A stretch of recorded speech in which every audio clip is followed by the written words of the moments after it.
showtime!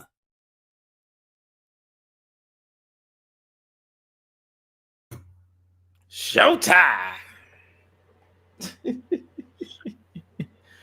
Hey, don't you love it? Showtime! Showtime! I don't know. Love it, I don't know where I found that at.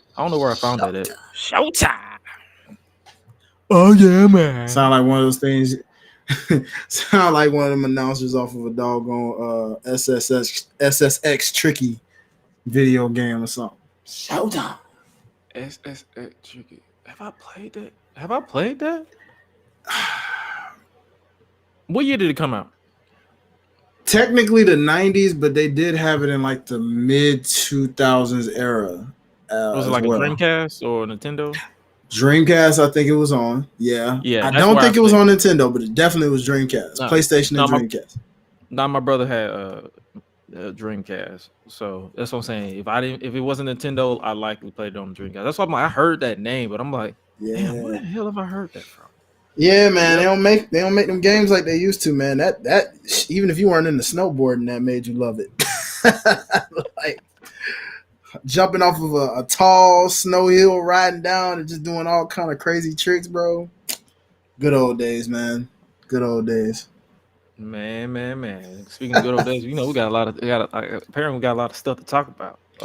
Boy, do we. We got a lot of venting to get off too. Well, I know I do because I'm tired. I'm tired of these niggas. Oh no, you and me both, brother. I'm tired of these ninjas too. It ain't just you, brother. No, man, I'm just tired of them. Pissed off. Boy. So, yeah. Other than that, how your day been before we get started? Been pretty smooth, brother. I cannot complain one bit. You know what I'm saying? Just knocking out tasks and posting content, trying to be like my boy Gresh over here, man, when I remind myself to do it. But yeah, you know what I'm saying? When your mind runs at a million different speeds trying to do other things, you're like, oh yeah, that's right, posting content. I'm about to tell you, I'm finna put you up on a free game. When I got with my creative director, shout out Shay, she pretty much was like, start scheduling stuff. Like, plan a day where you just create content. Like in my case, I plan content Sundays and Wednesdays. Okay. So Sunday I knock out Monday, Tuesday, and Wednesday. So that way by the time I get to Wednesday, I can knock out Thursday, Friday, Saturday, and likely Sunday. I don't need to do content. And also you don't have to do content every single day. If you get away with 3 reels, and in my case, 1 to 2 videos a week, straight. Hey, I like that. I like that thinking, brother. I definitely been editing some stuff, so I'm likely gonna have to start doing that. I was doing the scheduling thing a little bit too, so I'm gonna have to I like the plan of just setting out your own schedule with it and just say, hey, do this and go chill.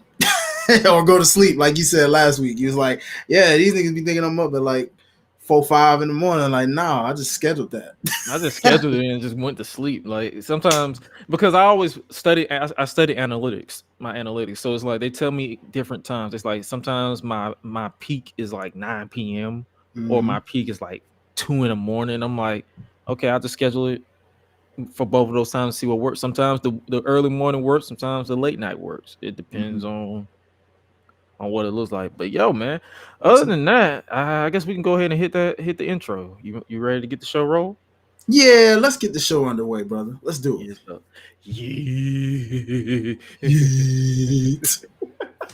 Oh yeah.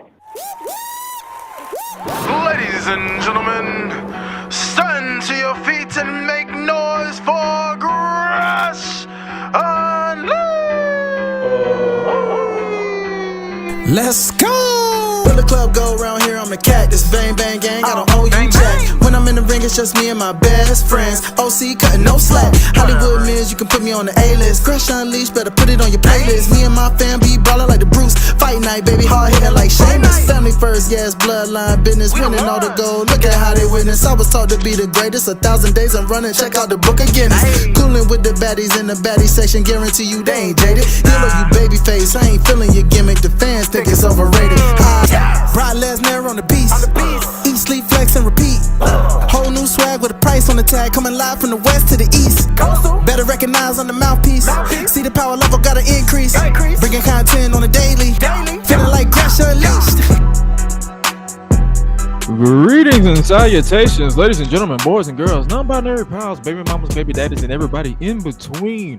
Welcome back to the GRESH UNLEASHED podcast. This is episode 57. 57. Joining you as always is the voice that does the most, the purveyor of mischief, Gresh. And joining me as always is none other than my right-hand man, my main man, my partner in them, Mr. Highlight Real. What's good with your brother? What's going on, peeps? And all my meeks. I don't know. I'm just saying stuff right now. Peeps Stuff and I felt like meeks? it. I don't know, dog. Peeps and meeks? No, we're I gonna don't know. try to make sense of this. That's just how my brain works, man. It come out the fly. If it stick, it stick. It don't. I don't know. I don't know what to tell you, dog. That's what we don't script over here, baby. We just come out the dome, baby. You know what I'm saying? Peaks and meeks. You dig? Nigga on his Scott Steiner shit right now. What's going on? What's going on? Yeah. The only thing I ain't giving y'all is no Steiner math. That ain't my thing, bro. I don't do that off the fly now. Unless it's money, don't ask me nothing. Ain't that the truth, brother? But you know, and you know how we do. What's good though, my brother? How you feeling, man?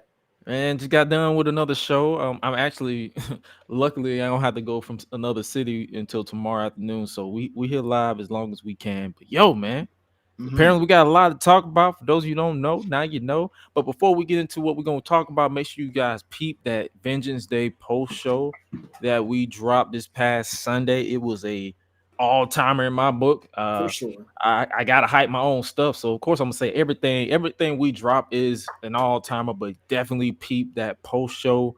We definitely gonna be talking about the fallout from NXT Vengeance Day on today's show because NXT just wrapped, as well as make sure you guys just keep it locked on the channel, keep it locked on everywhere. We're on the road to 3,000 downloads. So we appreciate y'all for kicking it with your boy.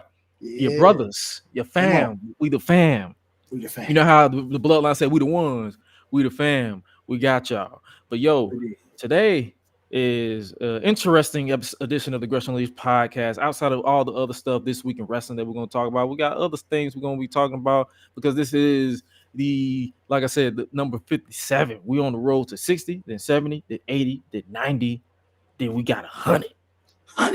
So we almost in the triple digits. We in the double digits, but we almost in the triple digits when it comes to this podcast. Yo, man, what a lot to talk about. And we might as well go ahead and kick off with the chop it up with the fam. Chopping up where we talk about all news and rumors. Highlight got some things he want to talk about. I got some things I want to talk about. But before we get to that, we got some news for you with WWE 2K24 around the corner. I have a couple more video ideas I want to push out throughout the month of February before I officially step away from that game completely. That being WWE 2K23, including the final part of the What If, the Tribal Chief versus the Past trilogy. Keep it locked on youtube.com/@isgresh for more, as well as once I'm ahead of the curve again, I'll release more retrospectives. So those aren't going away. I've been getting a lot of texts about retrospective ideas. I got y'all covered in regards to that. As far as the What If series, I've been away. As you can see, Hotel Gresh is still a thing until Friday. So once I get back, I'm already writing a script for 2 videos, ideas I have in the dome. So once I get back home to record, those videos will drop and we'll be right in time before the new game drops. So I got you guys covered as far as, and then once I get those 2 videos out, I'm done with that game until the new game come out. And in the meantime, I will be working on and finalizing a couple of retrospectives that I have in the vault. So got a lot on the plate. Got a lot on the plate in regards to that, as well as also, if you don't know, now you know, I am back on Fiverr. Fiverr. I spelled it wrong the last time, but it's fiverr.com/Josh Gresham org. The first 2 gigs I posted are logos similar to the ones you see here on the GRESH UNLEASHED podcast, as well as on my main channel at It's Gresh. I designed all of these, every last one of them, where I'm offering 3 packages, with the first one starting at $15 with up to 4 revisions before the sale is final. The second gig I posted is video editor, which also includes 3 package levels: short videos, which is between 2 to 5 minutes; standard videos, which is between 8 to 20 minutes; which is great if you're trying to hit that sweet spot in regards to YouTube and their monetization being a minimum of 8 minutes if you want to control the ad placement and long form videos, which is the premium. And that is any type of video that floats between 60 to 120 minutes with both logo and video editor gigs. You can also peep the overlay gig that I just posted for $20. I just create you a standard 2D overlay if you want to get your channel up and going. That is for you as well. And if you want to pay a little extra, if you want to get it quicker, you can do so as well. People ask me, what's my resume? As far as live video production, I have experience with working with YouTube, Black BET, a few galas in California, North Carolina, Florida, etc., Atlanta, just to name a few. And as far as proper video editing is concerned, check out my YouTube channel as well as the intro packages that you just saw and heard for the Gresham podcast, among other things. And also, if you want to check out my main channel where all my editing expertise, youtube.com/@gresh. Every video you've seen that it has been edited by me, with the occasion of me reaching out to associate editors to help with chopping up footage. The video of me being mobile, I can edit anywhere in the world. And if I travel as well, because I travel a lot, so you already know I'm gonna be anywhere in the world. So there's no off time for me unless I state otherwise. Of course, let's get to work. So much content planned, and Lord willing, I can keep up with it because life continues to indeed life. I just got all that out the way. I had to exhale. But yo, we chopping it up with the family right quick. Might as well go ahead and start off a bit with Love in WWE. Bianca Belair and Montez Ford's new reality show. Have you peeped that yet? I honestly have not yet, brother. And there's Do you want to plan on for peeping that? I do. I'm waiting on my lady, man. Oh, she want to watch it? Yeah, we're gonna watch that thing together, man, so I can give a little more insight on it, especially from both perspectives. But speaking that is the intent. I'm about to say, Nene, if you feel like popping on here when we watch it all at the same time, we might just talk about it and just get a woman's point of view. Let's do it. So let's hope that's all ladies welcome. All ladies welcome. We want to get a woman's point of view. Like I kind of want to break it down though. Like I kind of want to like watch episode 1 through 4, and then for like 1 week, and then watch 5 through 8. The kind of space out because they gave us all the episodes at once. So it's like kind of expanded a little bit, but like to kind of make it fun, like something fun. Yeah. No, I agree. That would be kind of cool to do a fun, perspective from both ends like that breakdown. I will say, and we're not even analyzing it, just us just talking about it, like certain topics that pop up during this conversation. Because from the initial reactions that I've seen, it's heavily scripted a little bit, and I'm like, when I saw the reaction to it, I'm like, well, when you're the type of people who are non-problematic, you got to create some drama for ratings. So I kind of understand why it's scripted the way it is. For sure, it happened to the best of them. I mean, look at Naomi and Jimmy Uso or John, if he was when it was in Total Divas. Because I saw some clips. I never watched the show, but I saw some clips, and every clip that my sister showed me, I died laughing. Yeah, I watched not necessarily every season of Total Divas, but there were, if it were like women I cared about watching, or per se, or whatever. I'd peep a clip or two or moments, but I know for a fact the first season definitely, and then like I think after like 2 or 3 seasons in, I just kind of was like catching clips here and there, and it was just like, oh, that's cute. Look at that. Look at that fake drama. You know what I'm saying? But yeah, that was about it, bro. But yeah, I get what you mean, because when you see it and you're like, now good and well that ain't no real beef, bro.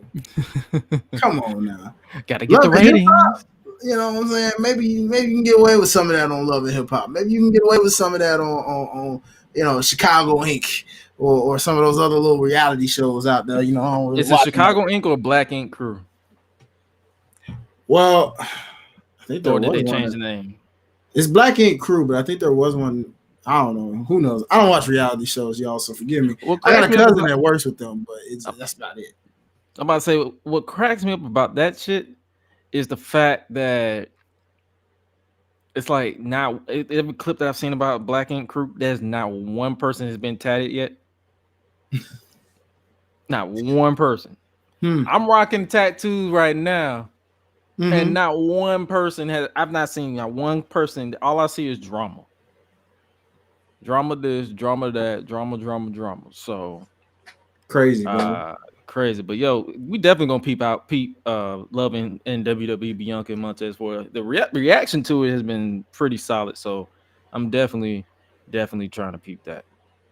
Next up we have WWE 2K24. They just dropped their full gameplay trailer. Did you peep it? I did, man. What you Very think interesting. about it?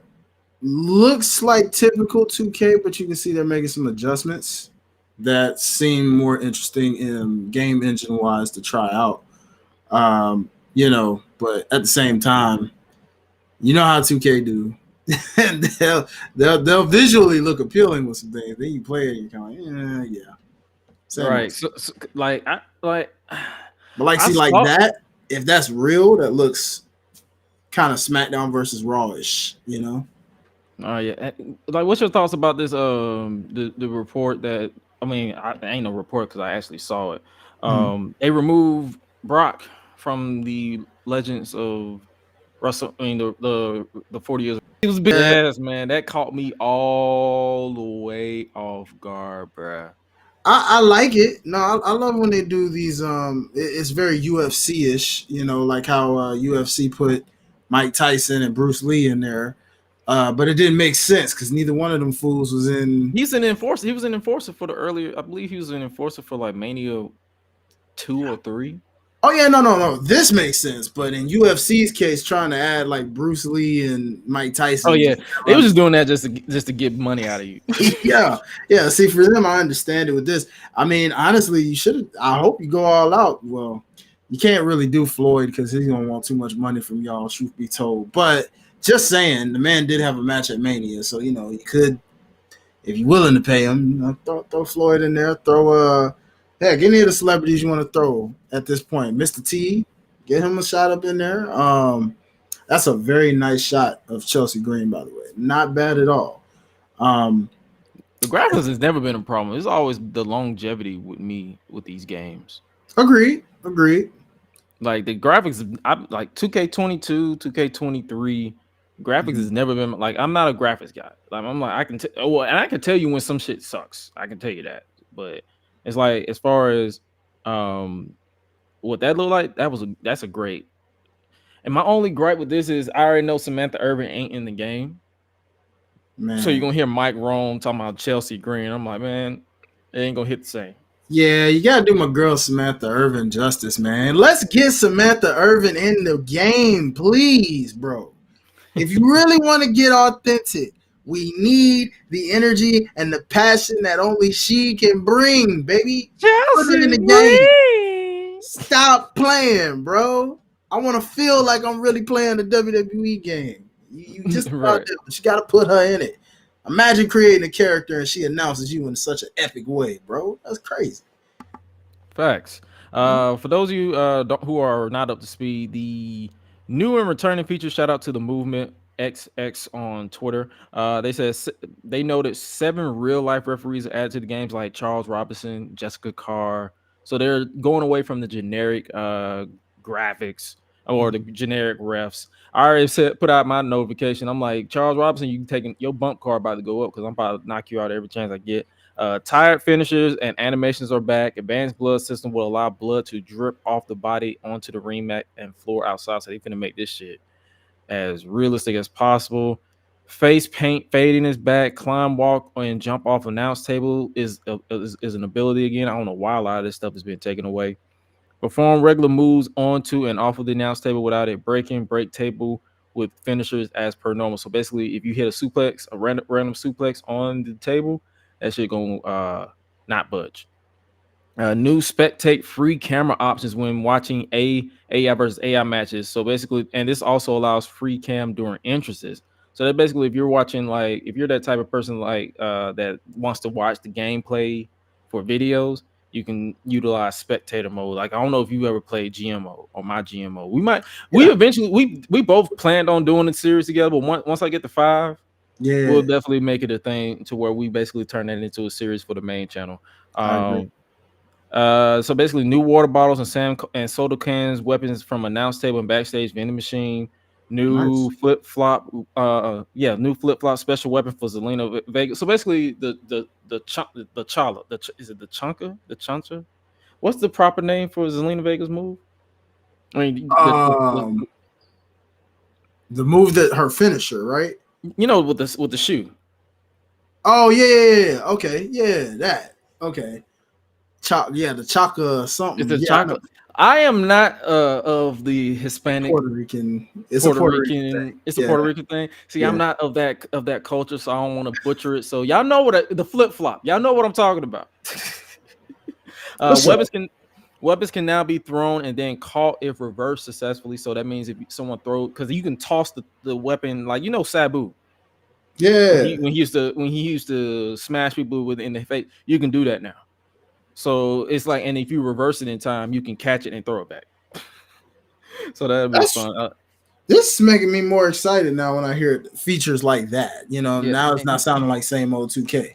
Right. Super finishers are much more powerful and prevent opponent from using resiliency. So you need 3 finishers stored to hit a super finisher. So they basically, Cody Rhodes is back to back crossroads. That's John considered Cena's super AA. Or Seth Rollins doing remember when he did the blackout or the curb stomp from the second rope to Omos at Backlash that one time. Yeah. That's in there too. So that's going to be back. Trading blows mini games is new. It's basically where it's a caller song, the yay, boo, yay, boo. So it's a mini game. So that's going to be a thing. Hopefully they don't spam the hell out of that when you play online, but they will. The ability to pull down the straps on a singlet for superstars like Undertaker, Kurt Angle, Big E, if they're in the game, is back as well. So far, you said what? I hope Brian can do it. He does it too. I think so too. I think this was saying if they have singlet and it's the default attire, I'm pretty sure you can pull the straps down. The game will also include, it's a lot of information that has been dropped for those of you who don't know. The game will also include 6 new paybacks, of which 3 have been revealed so far. It'll be the Iron Jaw playback. This allows you to empty your stun meter and escape the stun state that they introduced in 2K22 and 2K23. Rage payback. This allows you to fill the remainder of your finisher meter to gain a finishing move. This will in turn empty your momentum meter, so that basically you have to knock this out of the park. Freeze comeback, so it allows you to do a special taunt that will freeze your opponent in place, allowing you to attack them. So they finna actually turn this into a fucking video game. The developers also discussed a new fireball feature coming to the game, and this will likely be a payback of its own. So basically, remember when Alexa Bliss shot a fireball at Randy Orton during the pandemic? That good. So they trying to get my money. It's working.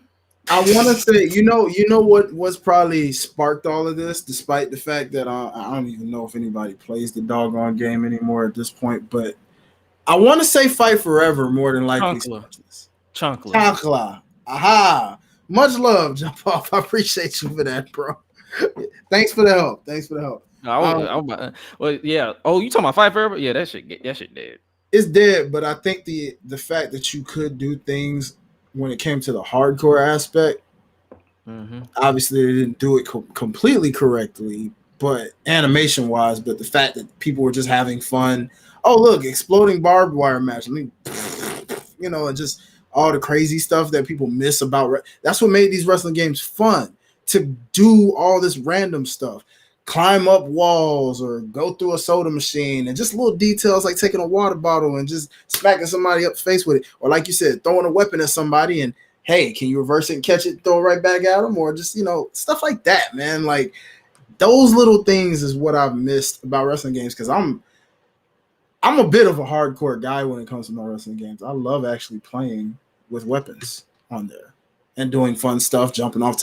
I used to love that joint on SmackDown Shut Your Mouth or Here Comes the Pain or any of those. Like, you know what I'm saying? You name it. So I'm excited for this. Like you, now they got me hearing that description. I kind of want them to get my money too. That's it. Making me want to go ahead and verify, find that deal on the PS5, buy and copy it and get 2K25. Oh, is it 24? 4. Yeah. 2K24, 2K24, and see what it's about because it comes out a little bit before Mania, so Mhm. that'll be something good to get for myself. So hey man, and we'll definitely collab and do some serious stuff, and especially since we're both not available as much, but we're most so our schedule ain't as chaotic as it Yes, sir. was last year. So For sure. there's that. Other than that, yeah, 2K24. You have our attention. Before Mhm. we move on to the bread and butter of this of our potential rant, let's celebrate Boomaye. Let's give Alex Kane his flowers following MLW World Heavyweight Championship loss to I don't want to butcher his name. Let me pronounce it right. Satoshi Kojima. Ah. He lost his championship there, but you got any thoughts for Alex Kane? Let's give him his flowers right quick. Um, Always and forever, man. I mean, shout out to the homie, the friend, friend of the for both of us, really, man, and the Yeah, whole culture.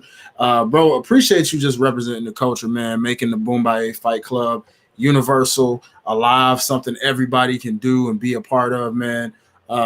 You are going to. I wouldn't be surprised if you win that title right back, to be honest.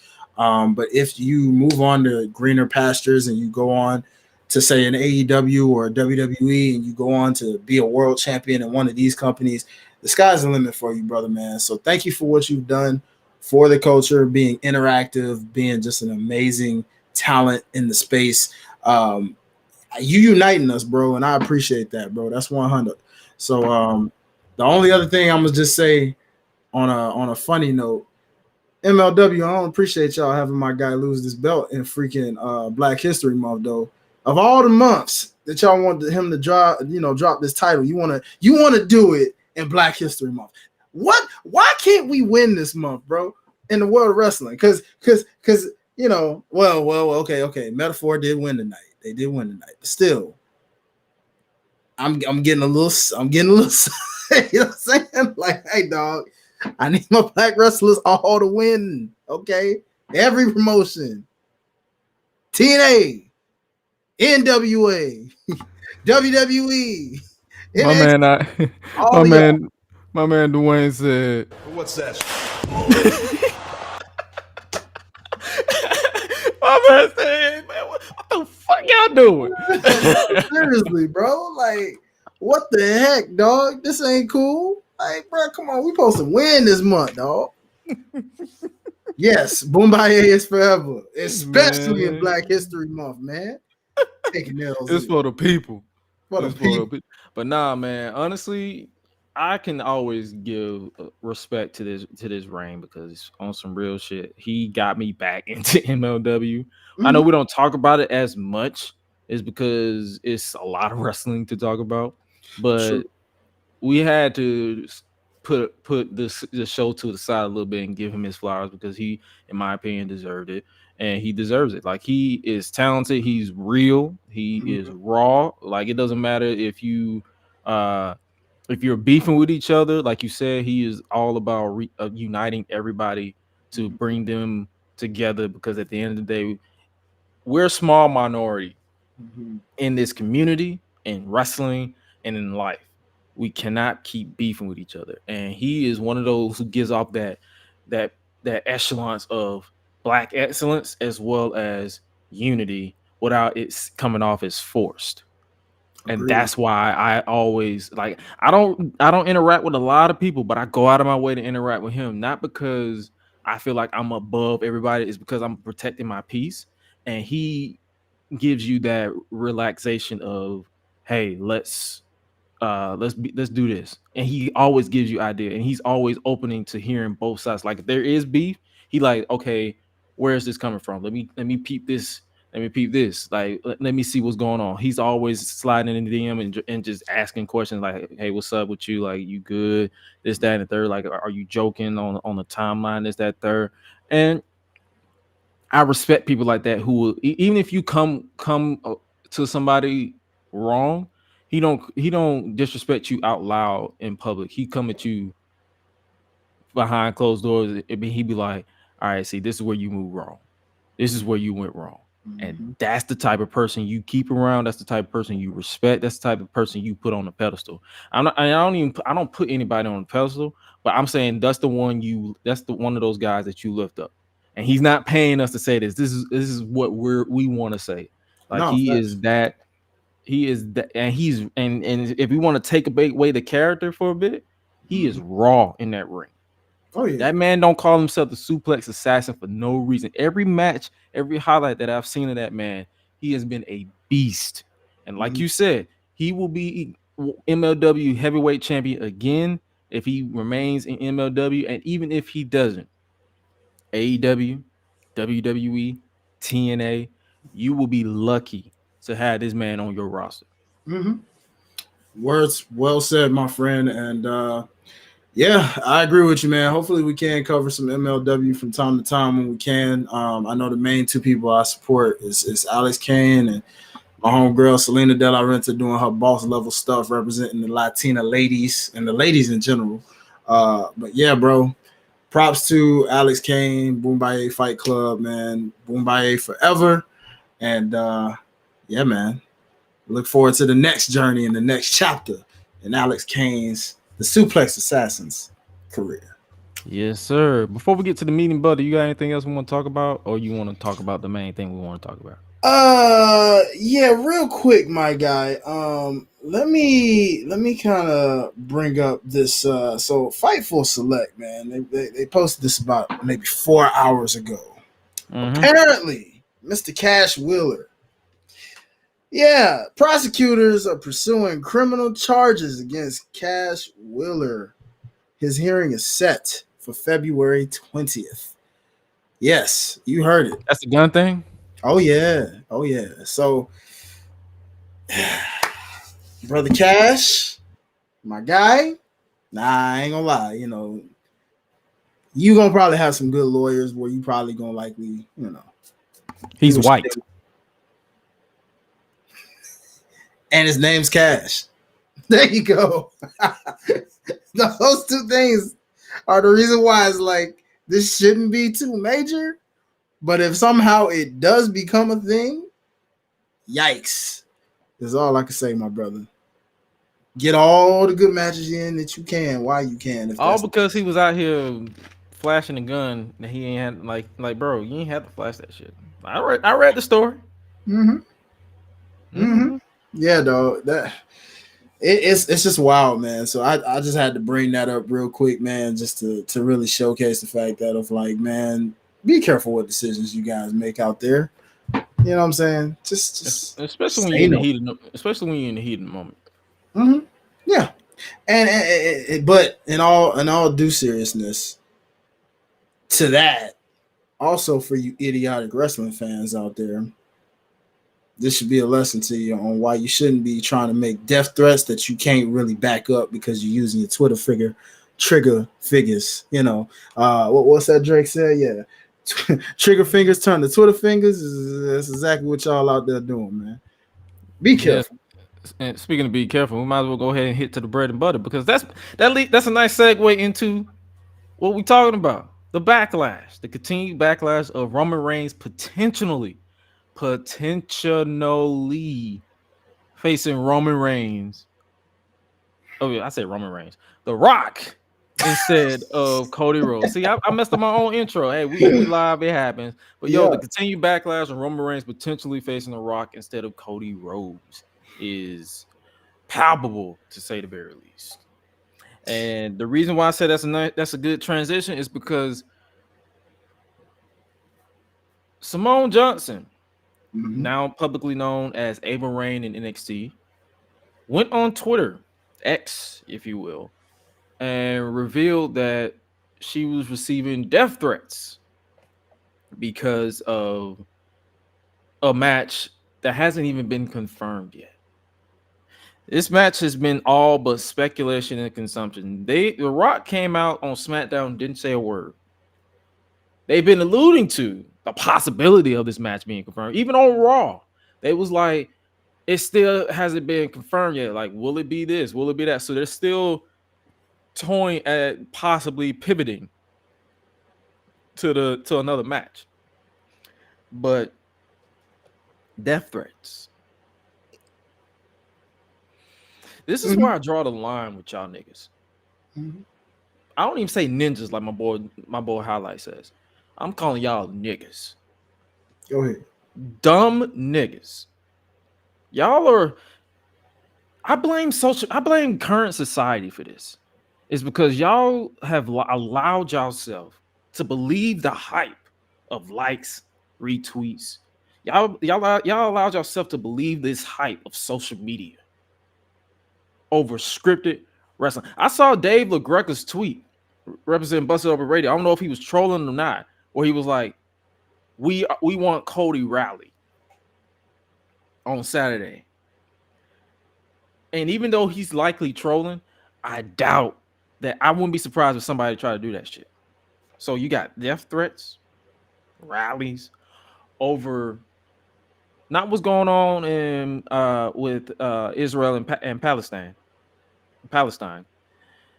not with what's going on with the school system, with the shootings and all stuff. You doing all this shit over a scripted sport, over professional wrestling, over something that when that red light goes off, just like this podcast red light goes off, life goes on. It is not the end of the world. If we get Roman Reigns versus The Rock at WrestleMania, you will eat it and shut the fuck up. If we get Roman Reigns versus Cody Rhodes, you will eat it and shut the fuck up. If we get a triple threat, you will eat it and you will the reason why I say this is because life goes on, but you've allowed social media to hype you up, to let your virtual balls get big, because you ain't got real balls if you out here sending death threats to people who ain't got jack shit to do anything.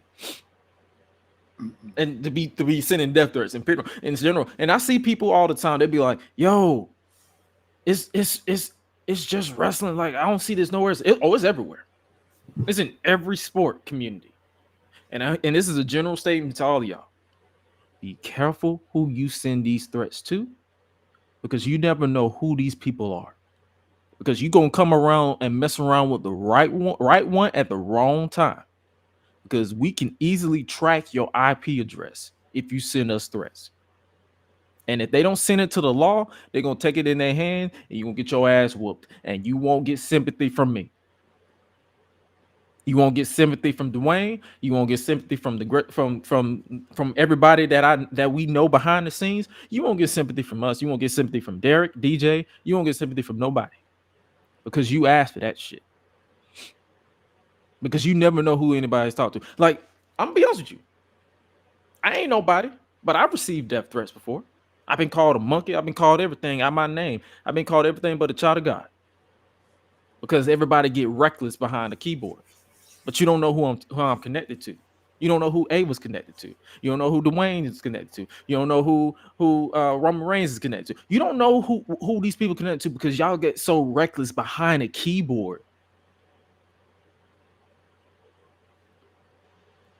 over scripted sport, over professional wrestling, over a match that does not make or break your everyday life. It doesn't pay your rent. It doesn't pay your bills. It doesn't pay it don't put gas in your car. It don't put food in your belly. It is your entertainment. If it doesn't make sense, that's one thing to be mad. But to sink that low to where you feel this entitlement, or where you feel like, hey, I'm gonna talk all this big heavy shit behind the keyboard, but then when we get to a sporting event, a wrestling event, and I look you dead in your eye, because I don't hide my face behind the avatar. What you see is what you get. You see me in person, I'm the same way right here. Y'all don't say shit. Y'all just y'all keep walking. Y'all say snarky comments. You got anything to add before? Because I'm pissed off, because I'm about to raise up an octave, but I'm trying to stay low. Oh man, listen, you good? I'm letting Gresh unleash. I mean, this is the title of the show. You are unleashing, my friend. Look, brother. I sentiment basically everything you're saying. Honestly, I bro, y'all really got Daniel Bryan looking like a freaking genius because he called y'all fickle, and y'all still proving that point from some years ago. Y'all are fickle as all get out, bro. Like something not official, and you want to sit here and make threats. You want to sit here and say Rocky sucks. You want to sit here and say how you pop for this man one night. Suddenly he's this bad guy within the course of 24 to 48 hours. Now you want to say Rocky sucks. How dumb are y'all going to look if come Thursday they say, oh, you know, The Rock's special enforcer and we're going to get Cody versus Roman. Then you idiots are going to look so doggone stupid. Nah. This is what they're going to do. This is what they're going to do. They're going to be like, oh, they pivoted. We want Cody word. Yep, that shit didn't work. No. They just didn't see. Triple H is not like Vince. He didn't ignore y'all with the chance. Y'all didn't cause no effect. Because the difference between 2014 and now is 2014, the match was confirmed to be Batista versus Randy Orton. Mm-hmm. And if you want to be logical in storyline, Cody gave his spot away in storyline. The one that made Cody look like a dumbass. Exactly. So you're out here trying to start a movement for in storyline, idiot. Man, if you want to be technical. Yeah, this is one of the things, man. I'm looking at y'all, and y'all just got to really get a better life, bro. Honestly, I'm gonna keep it a stat. They are online wrestling fans is the reason why wrestling isn't fun anymore. They constantly remind us why this shit. They constantly remind us why people who are outside of the community laugh at us or think we are walking red flags. Because y'all don't know when to turn that shit the fuck off. Yeah, bro. Like the term wrestling is my life for some of y'all. Unless you're actually one of those, like, this is a childhood dream and it's your life because you want to grow up to do it, versus the ones who it's your life, you've never had sex, you probably live in your mom's basement, mom's house, you probably got your shirt stuck halfway up your belly, glasses. And it's not about a body shame. It's not about none of that when I say these things. I'm just saying that if you fit the description, you fit the description, my guy. You know what I'm saying? Like, or whatever, you know? But y'all got to really wake the hell up. Wake up, dog. Stop. It's fantasy, bro. These are real people with real feelings. Okay? I think about when y'all was attacking Nia Jax. It's funny how Nia Jax embraces being Nia Jax, the person you love to hate. But then y'all still want to attack Lena, the person. And literally she said it in an interview during Royal Rumble Media Weekend. Like, you know, Nia Jax loves when y'all hate her. Lena, though, she's laughing with her friends and trying to figure out, why do they hate me so much? Why are y'all body shaming the girl? The girl loses weight, y'all still want to try to hate on the girl. Looks in the best shape of her life, man. Looking great, flourishing. It's crazy, bro. He said, "I don't." Over on YouTube, he said, "I don't know, man. I feel like Rock needs to cut a crazy heel promo on the crowd next time he shows up. Rocky sucks, and sucks is not one of them." Honestly, and it's like, what cracks me up about that is Rocky sucks isn't the worst that he went through in '96. Not at all. And he was called monkey, everything. He had stuff thrown at him and they literally wanted Ken Shamrock to kill him. Not to mention Rocky Die, which Oh, speaking of that, like Nick, that's another thing. People sending death threats. Niggas out here wishing that Roman Reigns' leukemia come back. People out here talking about Roman. They want The Rock to die, or they want to report him dead at 51. Y'all niggas have gotten real comfortable speaking without getting punched in the mouth. And y'all them same hypocrites. And y'all be them same ones who be crying wolf when they get caught. When you get caught up, oh, he has a bigger following. He's bullying me. Get your ass out my face. Mm-hmm. Get the fuck out my face, bro. Yeah, man. Y'all really gotta do better in this thing, man. Like, we just got through talking about positivity with a guy like Alex Kane and Unity, but y'all just make that joint so hard, bro.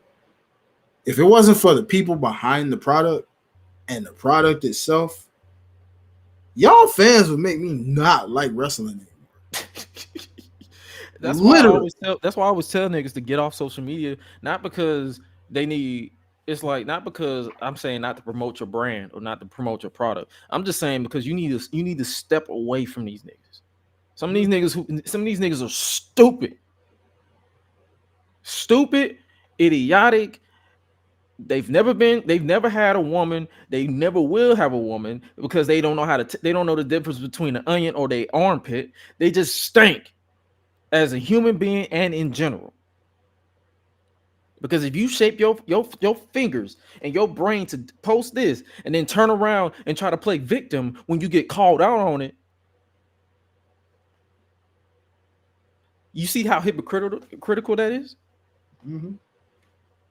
And for what? A scripted sport. And see, I don't say the term fake because it ain't fake.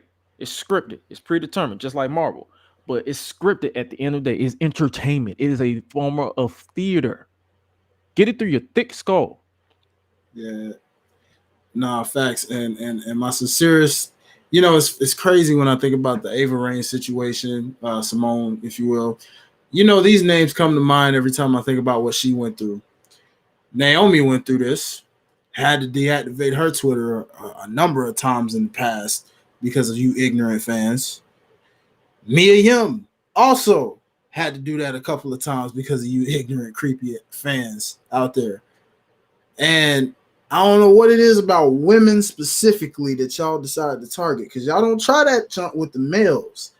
But for some odd reason, they hide behind. They go to DMs or the group chats that they like that eventually gets leaked. So it's like what cracks me up too is like y'all get comfortable behind these group chats, but that shit gets leaked because everybody that you're friends with are clout chasers. They love clout.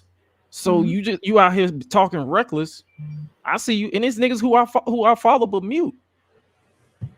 But I'm telling you this right now, you keep talking reckless and it get leaked, I'm unfollowing your ass, and I ain't following you back. Mm-hmm. Like I don't care who you are. Facts, bro. I'm a cool guy, or at least I try to be. I'm not perfect, but I try to be cool, and I try to give laughs and spread positivity. But if it comes out that your ass is out here being talking threats and talking crazy because you didn't get what you want as a fantasy booker, don't get surprised when you get blocked. Because most of the time it's like, and then what cracks me up about that is when Ava blocked somebody or Simone, let's get real, because these niggas aren't attacking the character, they're attacking the person. Mm-hmm. When she blocked them, they want to get out here and talking about, they want to make it seem like, they soft. Like, nigga, you don't realize if you peel back the entertainment aspect, you're talking about somebody's family. Mm-hmm. When you're talking crazy about her father, not her godfather or her cousin, her blood father. You can't deny it because she has his face. Mm-hmm. When you talking that crazy, you're blocked for a reason. And you want to, and y'all be out here bloating about getting block this, block that. And it's like, that ain't the only thing you blocking. You blocking your future opportunities because That shit stays with you, and then don't let it come out that you somebody that you not. Partner.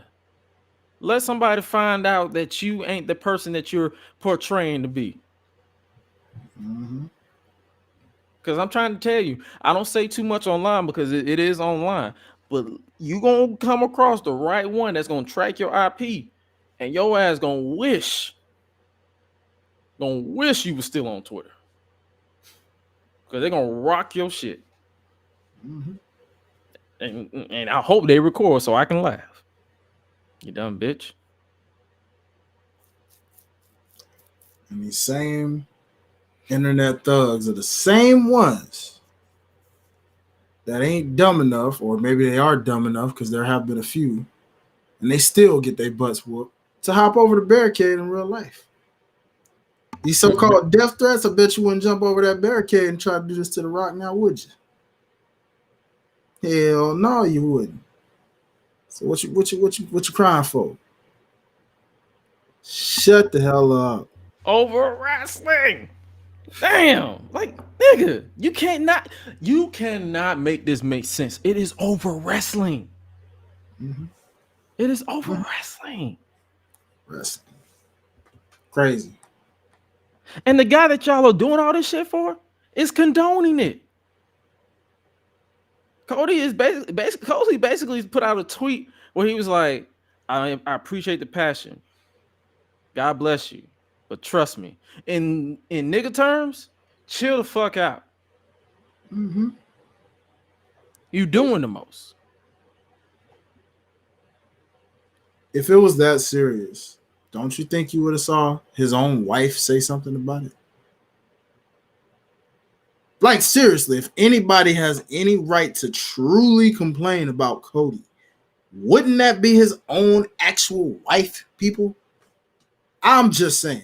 So if she's chill and not doing anything or saying anything, vocaling, she supports her man. So is she mad? I'm sure she is.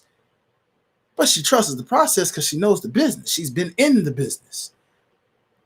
Why the heck would you think you're more important than Brandy and you ain't been in the business? You're just a fan behind the keyboards. Appreciate your support, but don't go overboard like you're doing right now. That's just dumb. Straight up dumb. All right? Let it go, bro. Let it go. Let it go. But nah, man. It's like, and you know what also I've been noticing? What's that? A lot of this shit is fueled by dirt sheets. Another reason why it's hard to be a wrestling fan in modern day, at least growing up in the mid and early 2000s when they were around, but they weren't socially through social media because it wasn't around like that. The reason why I say that is because at the end of the day, all this shit that's being reported is from a third party, not directly from Paul Levesque, Dwayne Johnson, the Anoa'i family, the Rhodes family. They're being reported from a third party. Like, I'm not going to be on here and try to knock nobody's hustle. Like, kudos to you, Sean Ross Sapp, Fightful, PW Insider. Who else is on here? Wrestling Observer, Dave Meltzer, Busted Open Radio. Like, shout out, kudos to all y'all. But we have yet to hear it from the horse's mouth. So and this is why I always recommend the same wrestling fans, wait until it's confirmed before you react. Because I ain't gonna lie to you, I troll with all y'all, but then once I saw that y'all was getting reckless with it, I stepped back. I said, yeah, I got it. I'm ready for this press conference on Thursday, so y'all can shut the fuck up. Even though y'all not going to, because y'all are wrestling fans. Y'all love to get y'all opinion off. Y'all love to talk. Y'all love the bitch, but y'all don't love the. Oh, I sold my WrestleMania tickets. Well, okay, good. Thank you for the next person that can take them, and you're going to look like a straight up dummy because you stuck watching it on Peacock, you idiot. Just let it go, man. Stop embarrassing yourself, dog. You look real foolish. Look in the mirror and see what kind of dummy you looking at right now.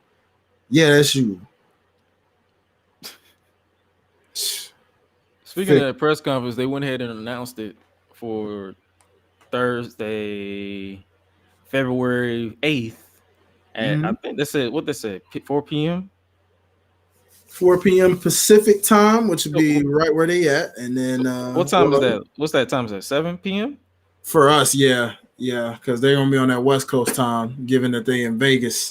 Shout out to my extended home away from home. You know what I'm saying? Wish I could be out there for that, man. That'd be kind of cool. Nah, it's free, but they got a special thing where it's what you call it is the on location. So they got you get like a VIP. So yeah, and it was like $2,500. I said, yeah, you lost me there. That's rent. Never mind. I mean, it's free for the general public, but it's like if you want the VIP, I'm like 2,500, or then they have 500 and then 2,500, like the 2 tiers, and I'm like, that's rent, bro. Yeah, see, I remember when they built that T-Mobile Center, and I was in the Monte Carlo right next to that thing when it was being built. So if I knew like that was going to happen, I probably would have messed around and stayed at the Monte Carlo again, just to be like, oh, I'm right there walking distance. You can walk right there super easily and early. Anybody else on that strip, though, best of luck to you trying to get there on time if you anywhere opposite of where that arena is. Do what we always do. Get there, leave early. So if you got to be there at 4 p.m., get there about 2. But leave or even 12. Really? No, get there by 2. So that means leave your spot by 2 hours before you get there. Facts. Yeah. So like if you got to get there by 2, you leave at 12, so that way you get there by 2, and then just wait around for however long until they let you in. Boy. Well, you got any more thoughts on this shit? Because man, social media just pissed me off. We didn't give them enough energy that they already didn't deserve to begin with. But somebody got to let them know what it is. That's what we're here for. Unleashing. It's like the niggas are just getting reckless, and it's like, dog, say that shit to me, to my face. I don't care how old you are. It's like it's no age range. It's like it's niggas that are old, niggas that are young, and it's like, dude, stop, turn that shit off. And it's like wrestling, and it's like what cracks me up about this? They bitching about it, but it's like there's so much wrestling out here, to where if WWE annoys you with their booking decision, don't watch WrestleMania. Watch something else. Watch No Surrender for TNA. And truly not watch. Don't just say it like you're going to say it and then it come on and you're like, oh, WrestleMania. I'm going to tweet about it, or I'm going to vaguely tweet about it. I'm like, oh, so you watch it, even though you say you're not going to watch. That's just like somebody announcing that they finna go on a Twitter break and can return 2 hours later. Legit.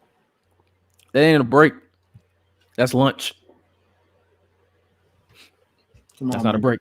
So it's what I'm saying. It's like stuff like that. Like if you're gonna truly be mad, and that's what cracked me up. Like, bro, this entire weekend, we might as well continue to talk about it because a lot of stuff I keep forgetting, but it's coming back. These niggas was bloating about The Rock and Roman Reigns confrontation getting this amount of dislikes, like 300,000 dislikes. This, that, and that. Let me put y'all up on game right quick. The way YouTube is set up, if you dislike, they count that as a view. If you view the video, you're gonna push them up. So and the only thing they're hearing, they're not looking at the dislikes. They're hearing cha-ching, cha-ching, cha-ching every time y'all hit that dislike. Because when you interact with a YouTube video, YouTube considers that as this is the video that you want to see. So they're going to push that video up. You're lining the people's pockets that you're mad at. Y'all like to talk about ticket sales and ratings. But let me put y'all up on real game, on the content game that I've been doing for damn near 15, 16 years. Come on now. If you interact with a video, you line in my pocket. If you despise Gresh, Eat, Sleep, Flex, and Repeat, come on, and bro. you want to spam my dislikes or spam my comments with this, Gresh is this, that, and third, you lying in my pockets, partner. You ain't hurt nobody but your own piece. My pockets are good. I still sleep like a baby. WWE still sleep like babies. They still making cities. They still making coins. Same with AEW. If you hate watch AEW, if you hate watch TNA, if you hate watch MLW, if you hate watch any wrestling company that's out here that got a YouTube channel and you clicking on their video and you disliking it, you are lining their pockets, partner. Mm-hmm. So that whole bragging, I'm like, dog, y'all ain't doing nothing but doing what they want you to do. If you are so mad at this decision, you shut the fuck up and you stop talking about it. Because if you don't talk about them, you don't push their search engine up. If you push their search engine, if you don't push their search engine up, then they know they got to do something else. Mm-hmm. Because this is the same company that says reaction is a good reaction, good or bad, because it's lining their fucking pockets. Mm-hmm. Basic business and marketing, my guy. I just put y'all up on free general common sense when it comes to this content.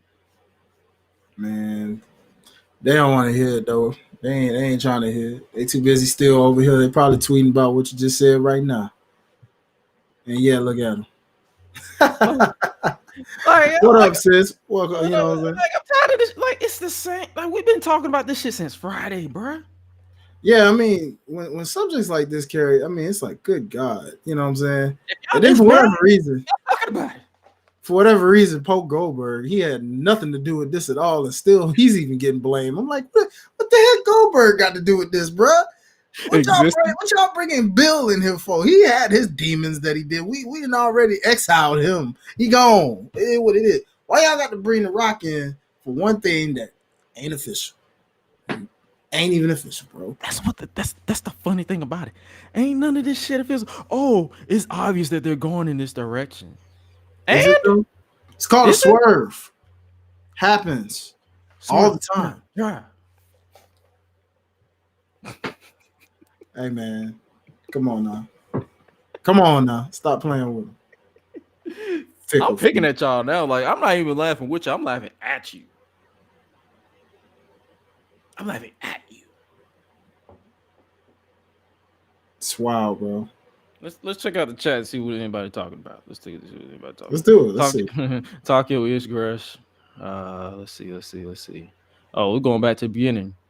I'm announcing everybody. Dwayne needs to step down so Cody can perform on the big night. If Dwayne does not step down, it will negatively affect his career indefinitely. No, the fuck it won't.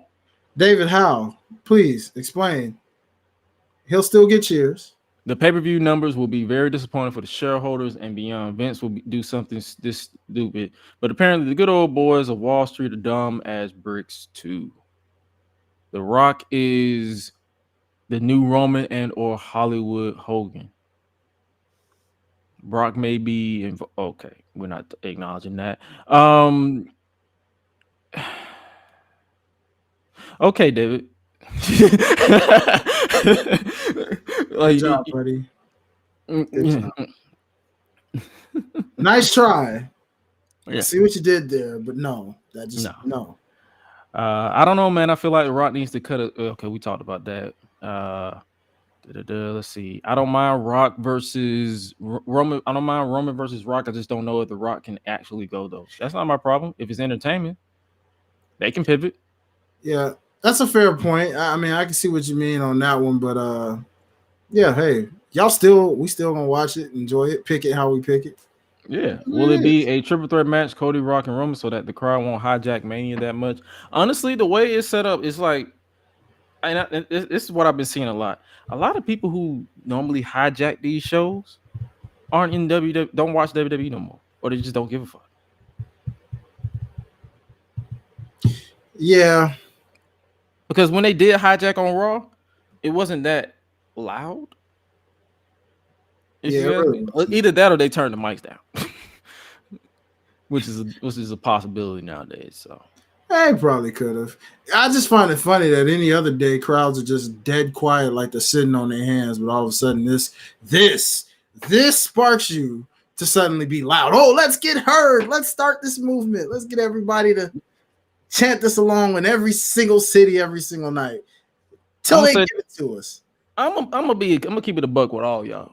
For those of you, if you do get what you want, I need to see y'all watching every Cody segment as world champion. I need y'all to see. I need y'all to be buying that man's merch if you can afford it. I'm gonna need y'all to not get bored of this man and want a new champion when you don't get your way. Now that he's champion, because y'all good at doing that. We pushed for Kofi to be WWE champion. Oh, I'm ready for somebody else to be champion. I'm bored. Not even a month into his title reign. Just because he had a first opening feud with Dolph Ziggler. Yeah, I was like, yeah, let's get him out of here. I'm like, y'all just don't want to breathe, let him cook. But then what's another instant where they turned on the champion?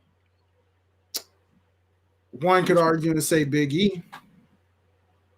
Yeah, they turned on him. They popped when he won the title, but then as soon as he, it's like they love the chase, but then as soon as the chase is done, that's when they want to turn. It's like, my nigga, if all y'all was in charge of the book, we would have new champions every day.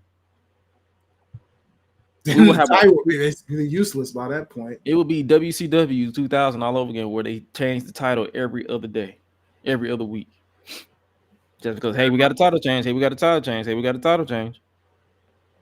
Yeah, running trains on titles ain't the move, my guy. So if y'all trying to do that, stop. Just stop. Everybody don't get terms when it comes to championships. Hey, man. You know what I'm saying? Hey. Yeah, what it is, bro. It just...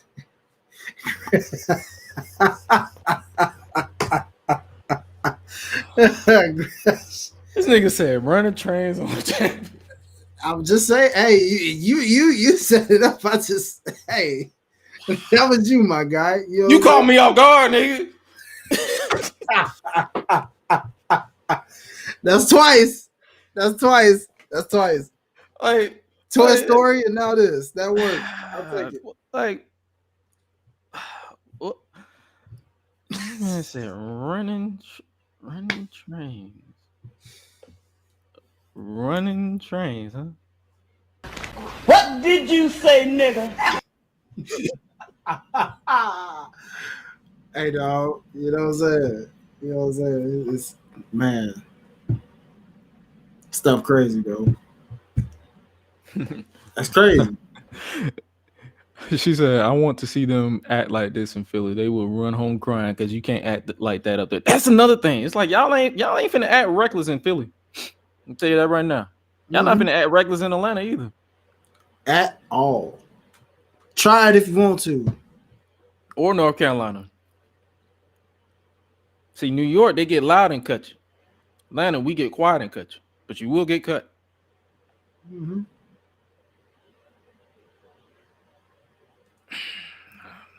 Man. Anything else we got to say on this before we move on? Because I feel like we've wasted enough energy on this shit. Bottom line is, it's just like, oh no, I know what you got. Yeah, to you folks, all proud about these "We Want Cody" signs. Just stop. That too. The sign thing, yeah, bro. Oh, it's the Attitude Era again. Oh, look at all the signs, bro. Come on. We'd have seen this before. We'd have seen the Boss Connection. We'd have seen the Cesaro section. We'd have seen the Yes movements. We'd have seen all the little stupid signs that be, bro, stop. Stop. Because now you're just trending. Just to, look at this. See? Now y'all just doing that just to get attention because you're on TV and you can say, oh yeah, we were there. That was us on TV. Look at us with our "We Want Cody" signs. Bro, stop. Relax. Okay? Relax. You even got the poor little kids out here. Poor little white babies out here. With these doggone "We Want Cody" signs. Dog. You don't instill that upon a youngin', man. Stop it. Don't be polluting the future with your idiocy. What's wrong with you? I just had to leave it at that before we, Yeah, we're gonna move on. We're gonna move on because y'all niggas are annoying. Y'all are annoying. Next up, Super Bowl Sunday is dropping this Sunday. Yeah. Football roundup. Football roundup. We're bringing that back for 1 week only because my team ain't playing. But according to WWE and Pat McAfee, they want me to buy a goddamn football championship. My team ain't playing. Why do I care? Mine's either. So I ain't. Let's talk about it. It's the 49ers and who? The Kansas City Taylor Swifties. I mean, you don't even care about the team. It's Taylor Swift. That's all I keep hearing about. That's all everybody talking about. And the Travis Kelce who gets black men haircuts and apparently is just making that a thing where they call it the Kelce. What? He a white wannabe nigga. Oh no. He's a white man getting black men cuts, and they now call it the Kelce. That's why I said, he's a white wannabe nigga. So he's a white man that wanna be a nigga. That mainstream has basically called our haircut his. Oh, yes. I mean, basically. that ain't the first thing that they've stolen. I mean, I'm used to it. They steal a lot of shit. Yeah, but still in our haircuts, bro. Come on, now you know that don't look good on y'all. Why?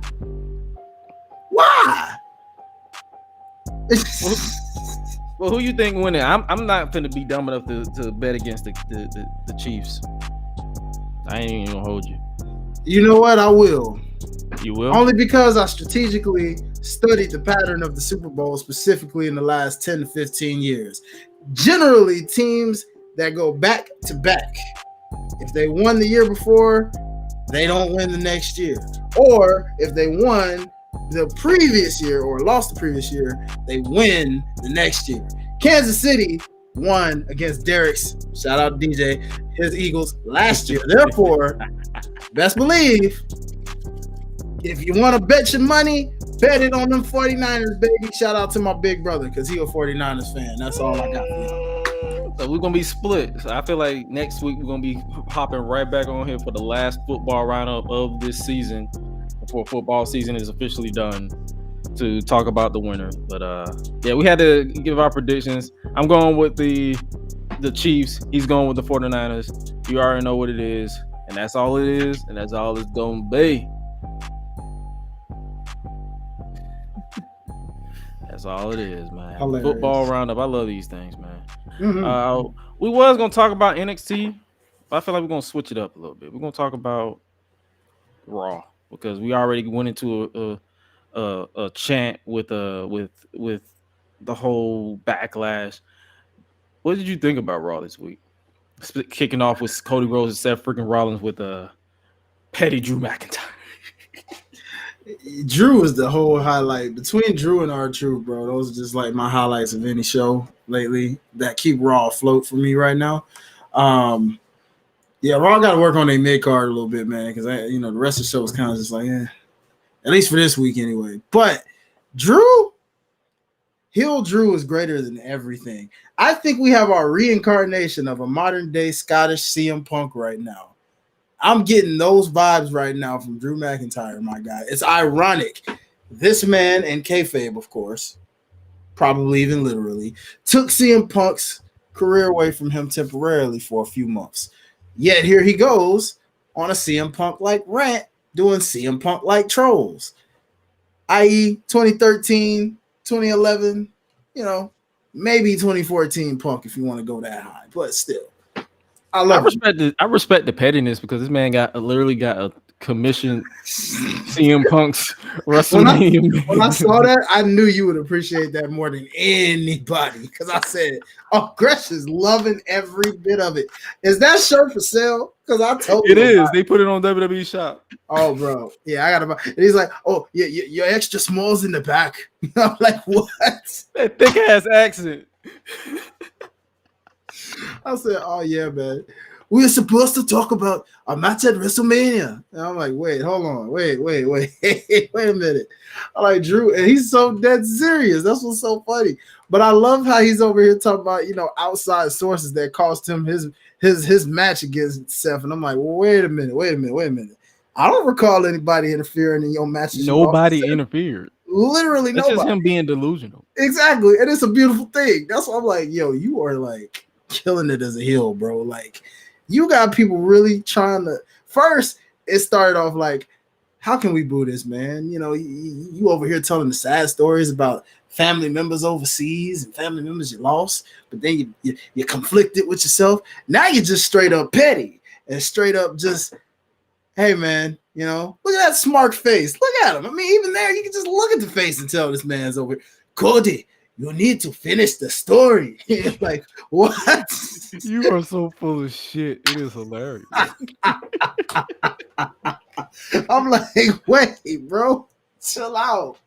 Yo, you are killing me right now, bro. So I'm just like, at this point, I ain't gonna lie, I slick kind of want Drew to win the title now. I like how when Seth was like, you what did he say? Oh, he was like, I beat you 2 times, and he was like, didn't you lose to him 3 times? Yeah, he's like, ain't that calling the kettle black? You say didn't you lose to him? Like what they got to do with anything? Like, nigga, I want the title. Drew is literally me in white form. He like, okay, and the fuck is your point? I want that title. Yeah, you beat me twice, but I know I could beat that ass 3 times. Pause. Yeah, man. Drew's the man, bro. Like we knew this is the Drew. We've missed this Drew, but this makes even Scottish psychopath Drew look like he's a decent babyface, but he's born to be a heel, a dick. He's a dick. He really is though. He's just like Roman Reigns, who was decent as a babyface, depending on whenever you watch it, but he was born to be an asshole. No, seriously, bro, because I even think back to the Chosen One Drew, and I'm like, I couldn't stand that fool. I really couldn't. And there was a reason why I couldn't stand him, and now I'm starting to remember that. I'm like, over the years, I'm like, oh, that's why I hated you. I was like, I remember now. You know what I'm saying?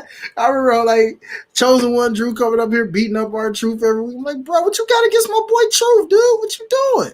It's like, I'm the chosen one, you know, this and that. And then, you know, you transition to the Scottish psychopath. He's back, you know, he's more of a Terminator style. Didn't talk much, just kicked that. And now you get this version and you're like, all right, you done been through some things. And now you turn it around in their favor just to be, you know, straight up dick. I rock with it. This man literally. He let go of Angela, right? There's no more Angela. He totally kicked that to the curve, right? He does the whole screaming thing, but he just he got rid of the sword. Unfortunately, the sword sound effect's still there, but you know. No.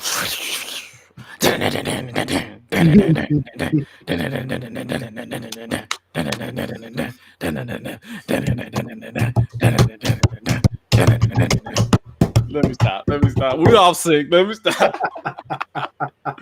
But why they continue to make Seth sound like a pick-me champion? Because he is a pick-me champion, still wearing his wife's clothes, as Roman so greatly put it on Friday. Roman, I'm still thinking about that promo. Roman cooked that, man. Roman did cook on that. We ain't talking about that enough, though. Everybody, all this negativity about The Rock, they ain't talking about how Roman was just cooking my boy Seth on that mic, dog. I was like, ugh. Then had the nerve to call you a little brother. I said, oh, my little brother Seth. I said, exactly. No pop. Shit. Ooh, shoot, boy. I said, goodness. Boy. Yeah, damn. See, and that's the Roman that we love. God dang it. You know what I'm saying? Say what you will. I know you might be a little tired of these matches from time to time having the same endings. But at the end of the day, let's not act like when this man gets in his verbal bag, this is why you love this man still being champion right now. This is why you still pop when the music hits. You.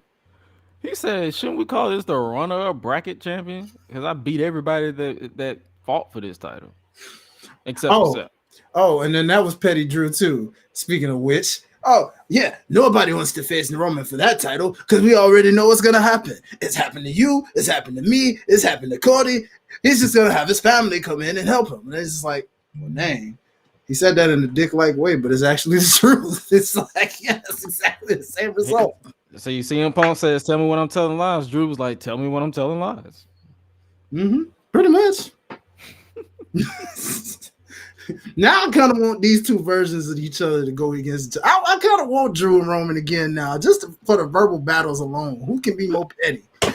I don't know. Remember, let's cut back to you were always my favorite number 2, Drew. But see, this Drew is a lot more petty than that one used to be. That one would just sit and take it.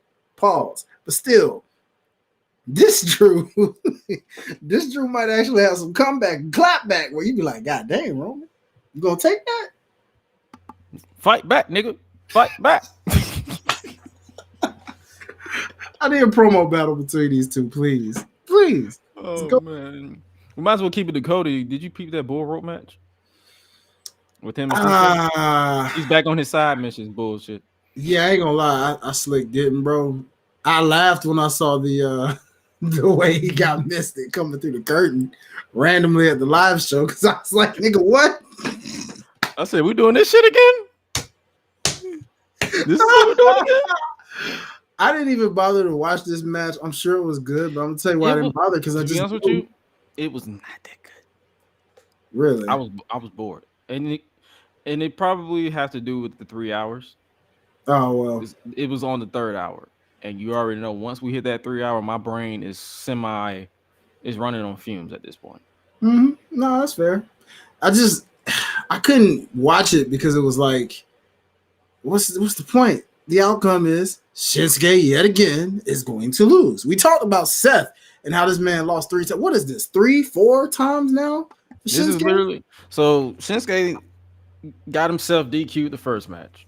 He lost what was that? A street fight? No holds barred match. The second match. Yeah, lost that.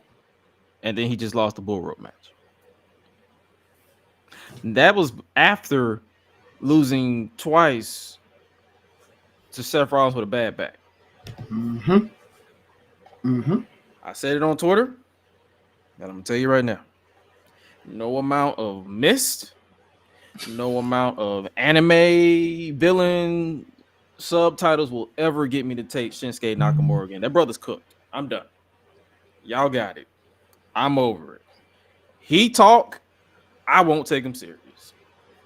Yeah, pretty much. Matter of fact, at this point, I'm not even reading the subtitles because I don't understand Japanese yet. But I'm not going to read the subtitles because I already know what you saying, Shinsuke Nakamura, is bullshit because you stay losing. Yeah, pretty much. I can't remember the last significant, important person he's beaten. Mid-Carders, sure. Mid-Carders, I'll give you. But important, I'm talking about on a main event level. Who has he beaten? 0.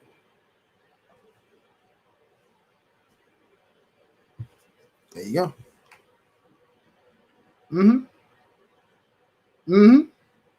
0. Since this new reincarnation, 0. He beat Tozawa.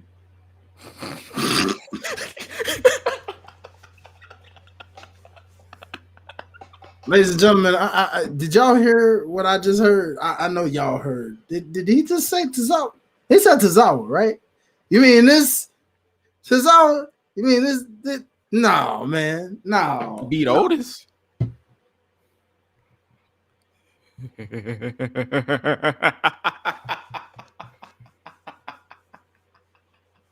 What else you got for me, Gresh? So Drew attacked Cody.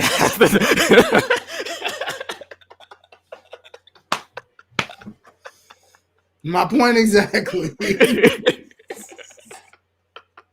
My point exactly. Oh boy. So Drew attacked Cody after the match too. What is your thoughts on them possibly doing a triple threat? Because that's what I've been seeing a lot of fantasy booking.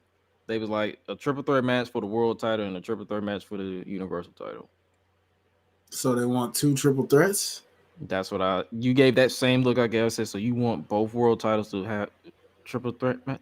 I'm glad that a lot of y'all are not in charge of my entertainment consumption. Because some of y'all suck. Bro. Stick to WWE 2K. I'm telling you that right now. They give you the power to be a general manager And you can horribly suck at it too. They give you the power to run your own universe. And suck. Don't book my real wrestling no more. I'm sorry, y'all. 2 triple threat matches. So what would you do? It would be Drew versus Seth versus who? Sammy? Cody versus Roman versus Rock.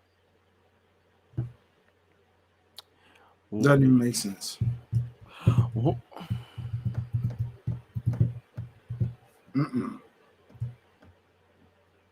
And what is Sammy even trying to win a championship? You said what? Last time I checked, since being back, he's lost. He lost the Rumble. He lost to Drew. So why would I put him in a triple threat match? Please make that one make sense. You gonna win Elimination Chamber?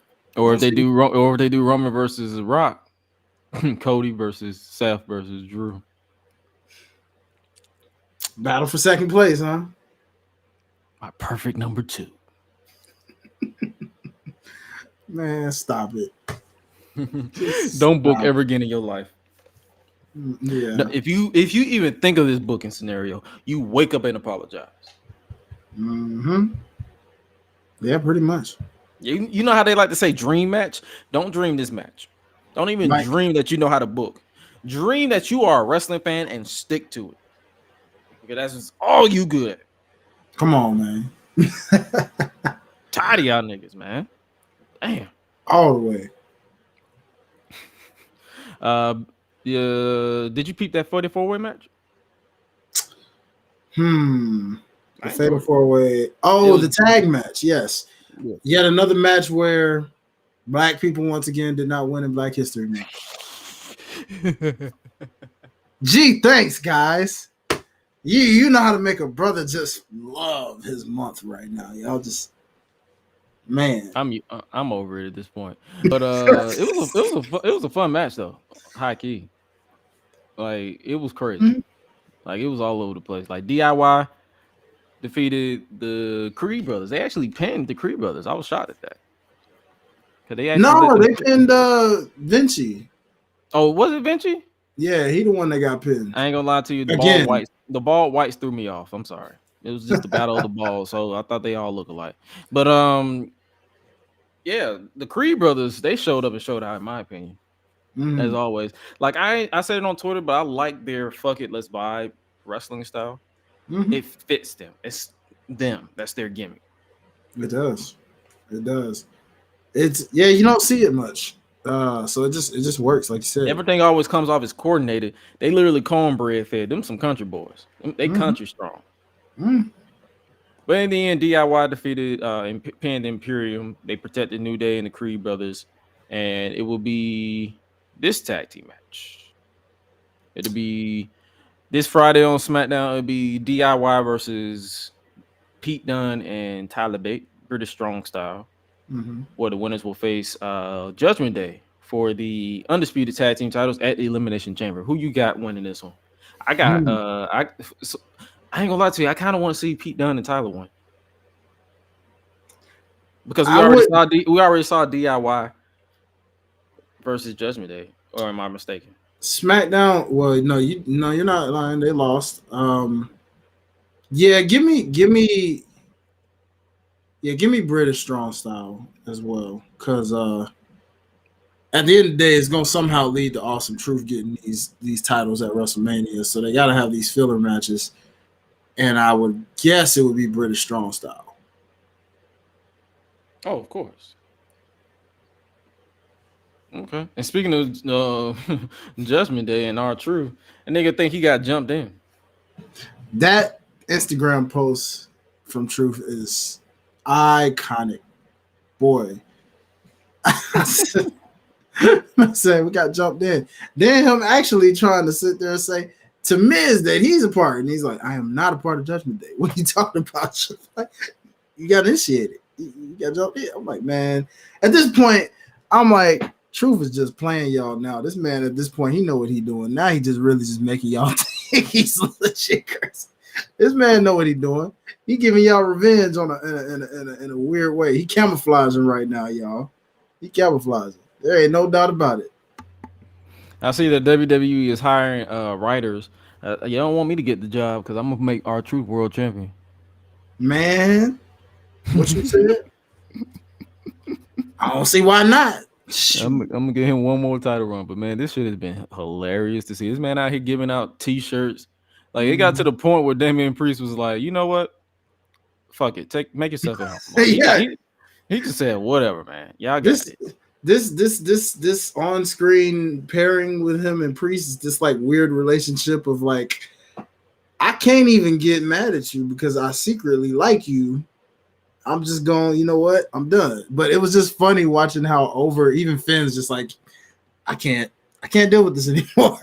He's like, you got it. Like I already whooped this man's ass, and he's not getting the hint. He thinks he's in the club. Hey. He thinks he's a crip now because he think we out here jumping people in. Like, I'll tell you what it is, bro. You know what I get now? I realize the vibe that I'm getting with R-Truth right now. This man in Judgment Day is Deadpool, y'all. This man is literally Deadpool. You keep trying to beat him down and kill him. He keeps healing and coming back. And then you're just like, oh my God, you're trying to get rid of him. Think about how many Marvel characters tried to get rid of Deadpool. He just kept coming back. It was just like, screw it. He's in. Just shut up and stay over there if you can. yeah, just sit over there, watch the TV, and shut the fuck up. And he won't, because that's what he does. DP, like, please stop calling that man DP, bro. Mm-hmm. You're nasty. Stop calling that man. Stop. Just stop. Just stop. Hey, yeah, I agree with you on that. I think they go put the title on Awesome Truth. Mm-hmm. Is that something you vibing with, or you just man, anytime Truth gets a title, I'm for it. You know, I remember asking that brother when I had him on the show, and this was right around the time when he had the situation with Brock, because everybody apparently still says that's their favorite moment out of like most funny moments. And so like I remember asking him, I said, you know, before you call it a career, how would you like to win, you know, the WWE title or something before you leave? He's like, brother, any title they give me, I'm happy with. And so, you know, and that was around the time still doing the 24/7 stuff. So like at this point, I don't think Truth really had like a true Mania moment. So this is a perfect way for him to have like his first real Mania moment in a match. Him and Awesome Truth, him and Miz, they do their thing when those tag team titles get a really big pop, most in part probably because of Truth, obviously. You know what I'm saying? No disrespect to Miz, because like I said, you know, Miz is along for the ride. He's been decent in this role. I'm gonna give Miz his flowers on this. He's been decent in this role. Like he's not standing out of place, and he's reacting to Truth's shenanigans perfectly. Yeah, pretty much. So with that, off that, man, they'll win those titles, and then he's probably gonna still think he's in Judgment Day even after that, and maybe figure something. I don't know. Who knows? But yeah, that's that. Oh man, hilarious, dude. Next up, we got they starting the qualifying matches for the Elimination Chamber, the Women's Elimination Chamber match. The winner will face Rhea Ripley for the Women's World Title at WrestleMania. The first one was Shayna Baszler losing to Becky Lynch. How do you? And this was apparently her first. This will be apparently her first Elimination Chamber match. Yeah, that threw me for a loop. I didn't realize she was never in this match. That just sadly makes it that much more predictable, unfortunately, because usually when someone's never been in a match, that usually means they're going to win it. If they're of a high stature, you know. Oh, this person's never been in a Hell in a Cell match before. Win.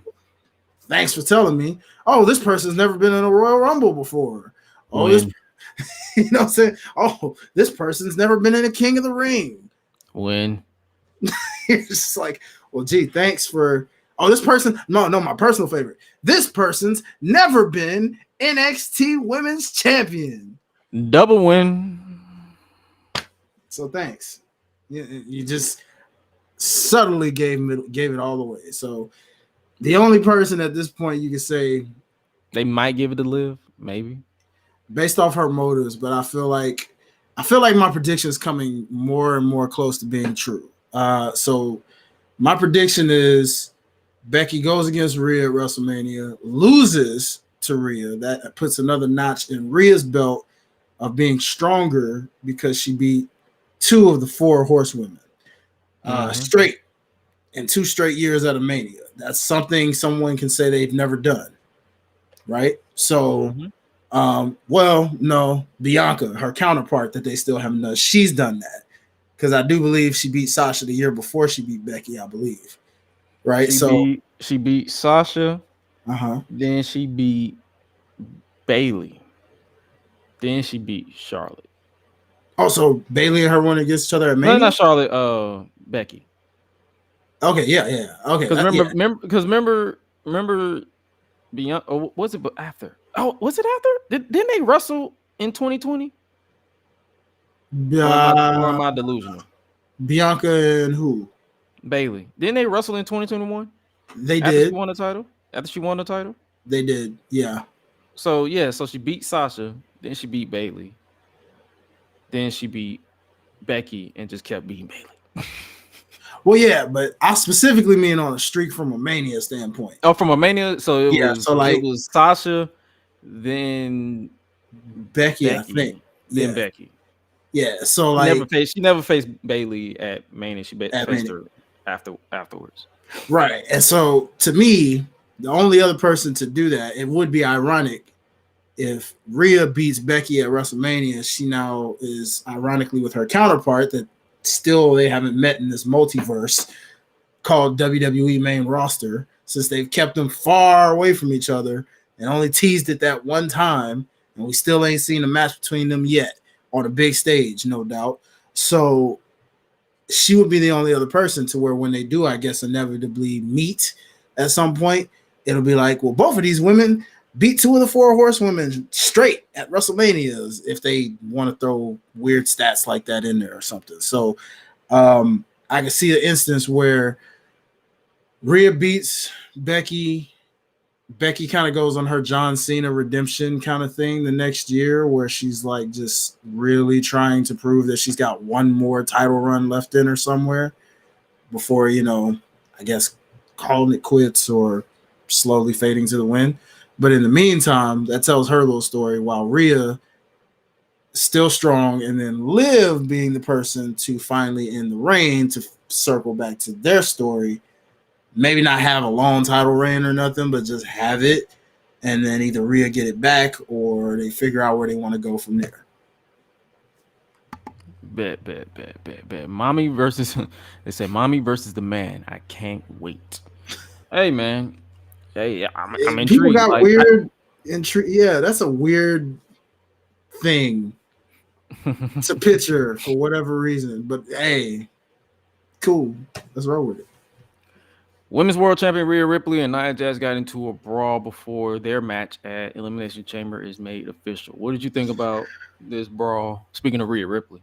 I was actually laughing, and shout out to Ken because he was over there talking about how she over there so mad she flapping her wings, and I'm like, God dang, Rhea show was over there just flapping. I was like, dang, I ain't even really beat that. So no, this is cool. They're both a big deal. I'm mad Rhea keeps having all the fun with Nia here. You know what I'm saying? Like, geez. Can some other people get a turn getting? All right, nigga. I'm trolling, y'all. I'm just saying that to troll, man. I'm just reiterating what I said on Twitter the moment I saw that, but still. Oh man, no, this should be fun. Interesting that we found out Nia is Aussie, and yet no one still wants to mention that. By the way, I guess because they don't consider being born there Aussie. Apparently, I guess they're tying more into her Samoan lineage, which they don't. My uncle was born in California, but he was raised in Atlanta, but they don't consider him Californian. See, I would say that for myself, but I actually lived in Memphis too. I used to think I was from here because I started my first few years here, but I can't tie out Virginia because technically speaking, I was there. So it's one of those things where when you like that, that is kind of a weird thing. But that's why when they're like, where are you from? People say, oh, where you spent most of your life at? Oh, where's your birth certificate coming from? So it's like if she was born in Aussie and her birth certificate's there, she's Australian. So you would think, I don't know, man. B said, my uncle would love a turn getting squashed by 9. Mine too. Freaky Frog. Freaky. We'd all want one. Who's not lying, you know? But man, I know somebody who need to figure out that he was outmatched. That was Adam Pearce. Boy, if like, they bro, don't stop making this man look like a punk, you talk about two opposite GMs, boy. Good God. That man, I'm like, bro, both of these women are stronger than you. What did you think was gonna get accomplished with you yelling at them, trying to keep them apart? Bro, like, brother. You saw Nia just straight up yeet him to the side. I said, good God, man. Come on, bro. You know how to eat you like that, bro? I mean, this man literally just got out the ring and tried to get in front of her. She said, nah, nigga, get out the way. I said, whoa. Whoa. Okay. Go ahead and say your famous line after that. I need a drink. Poor Adam. Poor Adam. No wonder Nick Aldis taking them shots at you, bro. Because he said, use a bitch. Use a bitch.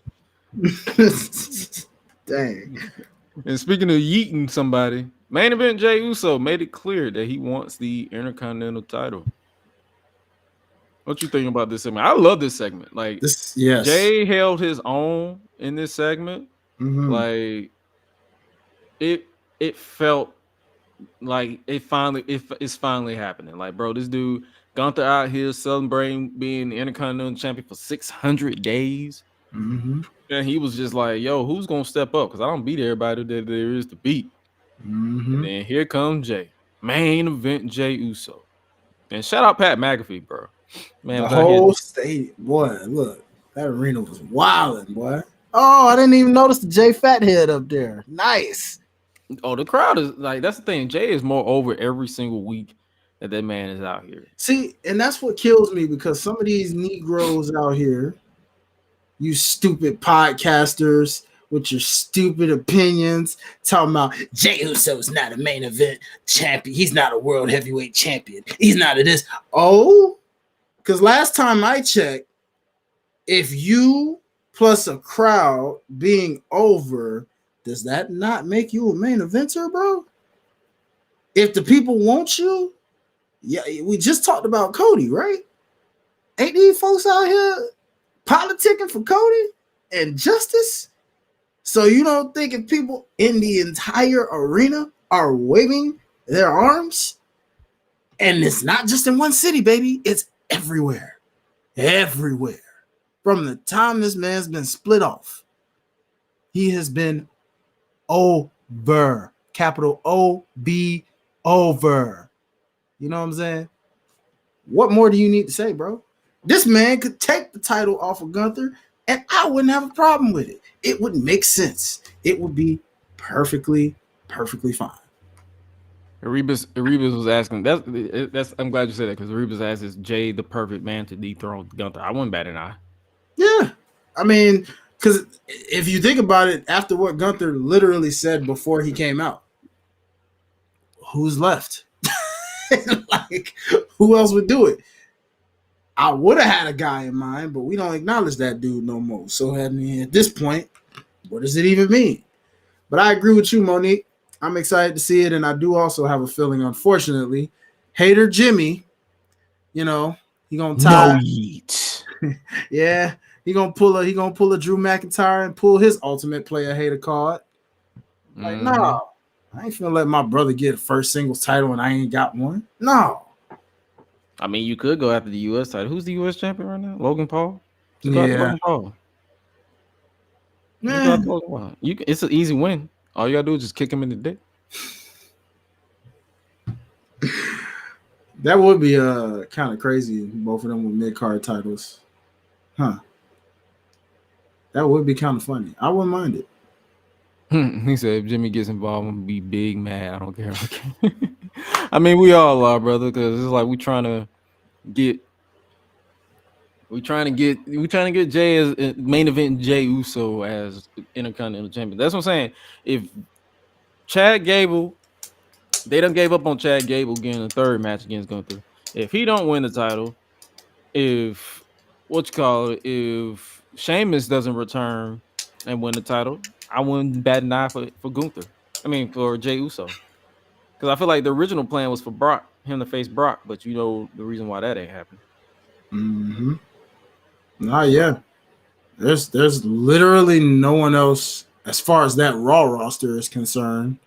There's no one else. Now, if you're talking SmackDown, if he were on SmackDown with that title, you switch roles with the US title, then you got a long list. Sure. But let's see what happens. If it don't happen in Maine, I don't see him taking it unless they do 2 matches. Who you talking about? Gunther versus Jay? Like wrestle twice? Or because I don't know. I mean, that caught me off guard. Yeah, it's I don't like if it's not Jay. I don't know who else. He's saying yeah. Nah, Gunther ain't wrestling twice. That man is wrestling once. See this. That's the thing. A lot of people don't know Gunther can't travel out of the country as of now. So it's like that's why all his title matches have been on pay-per-views or pay-per-views that are local or Raws that aren't, because everybody's going in. Like he's not going to Paris. He's not going to Australia. He'll be at Mania because it's local. He won't be at Backlash because it's international.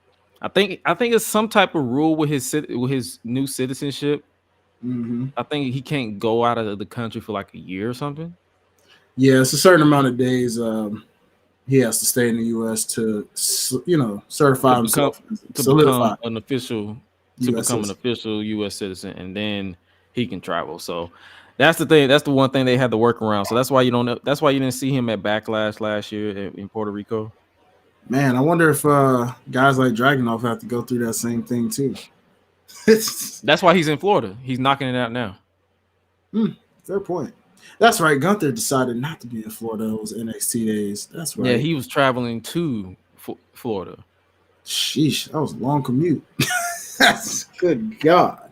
Yeah, he was traveling to Florida, so he didn't move officially until he got married, or a little bit before he got married and had a kid. So yeah. So he basically delayed like Dragunov. He should be good by the time they call him to the main roster.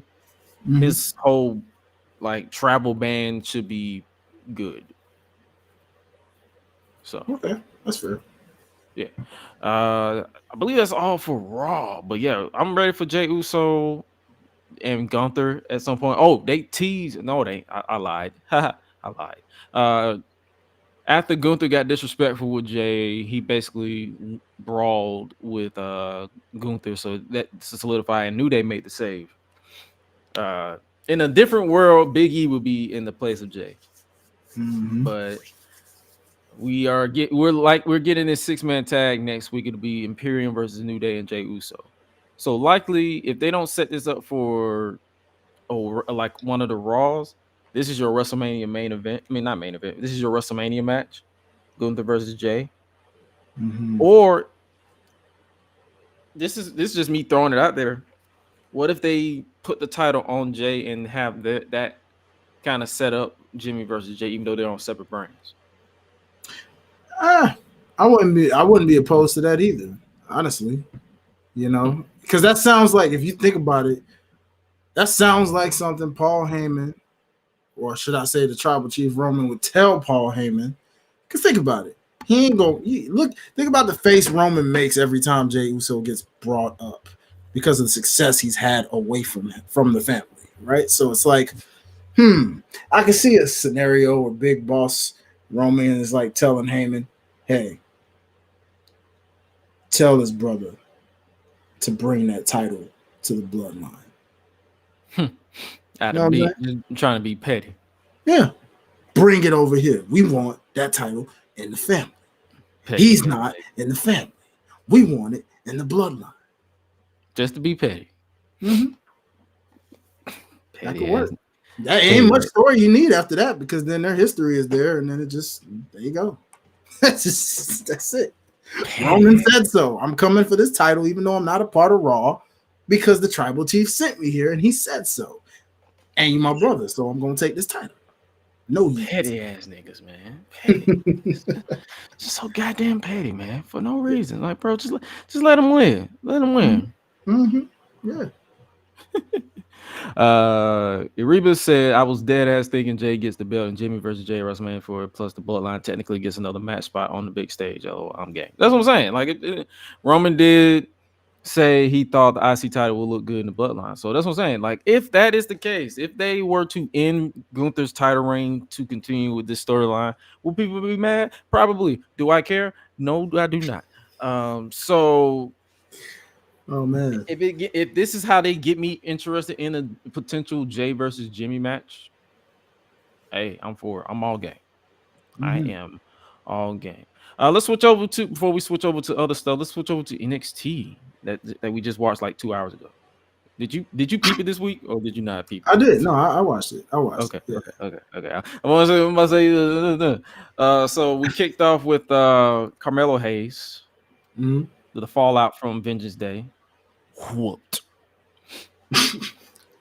Shout out to a graphic I saw where they had literally the Grand Theft Auto like font of that one. That was Carmelo Hayes. He made that shit. He made that joint. Hey, shout out to Carmelo. Then that was nice. I gotta give him that. That was, like I said, I love heel Carmelo, man. I forgot how much I miss heel Carmelo, and I'm like, oh, yeah. Now I remember. That's the Melo I miss. Much like we said with Drew, babyface Melo, he alright.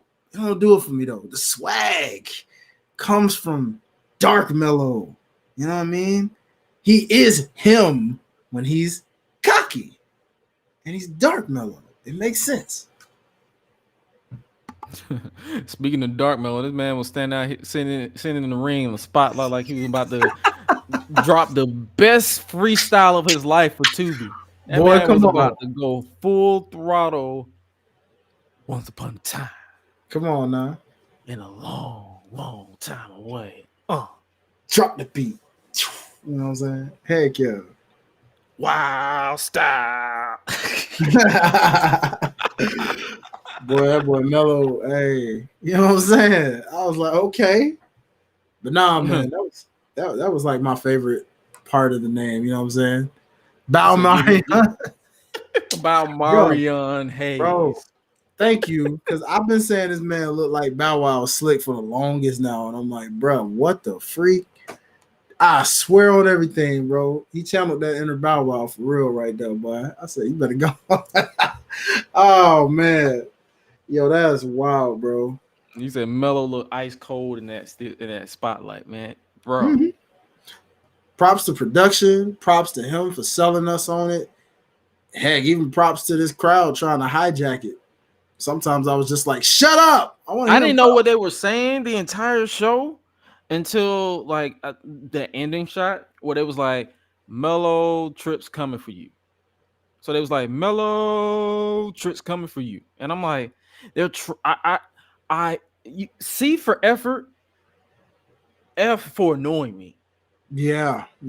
Because they were definitely doing that with some of those chants. Like, it was just kind of like, bro, shut up. Let the man talk. That's what I'm saying. We can praise. Sometimes NXT crowds hit. Sometimes they do not hit. Yeah. And this is one of them. It's just like stick. In this case, just stick to you suck. Yeah. You suck. Or fuck you, Melo. Yeah. Like, stick to that. But the whole trying to get these other stuff, I'm like, it was dragging. And I'm like, all right. I know he had to be a little bit annoyed by that though. Just a little bit. Props to him though, because he brushed it off. He did. He brushed it off looking as light skinned as light skinned ninjas, boy. I'm telling you. The most light skinned look on his face. Like they already got us on probation for being light skinned. Now he just added to it at that promo. Oh man. Dang. He looks like Bow Wow and Mario at the same time. That's why I call him Bow Mario. Yeah, for sure. That's what I'm saying. I'm like, man, this man in this promo, but yo, he basically said, Trick, you was always beneath me. You was my hype man. You didn't know your place. Boy. And I like that promo because it's and he basically owned the fact that he attacked Trick. He said, yeah, I did it. Because he said, but you betrayed me first because we had an agreement. You go after the North American title, I go after NXT title. You let these people get in your head and you believed your own hype. And I like the fact that he was cocky. He didn't show no remorse, and he embraced the delusion.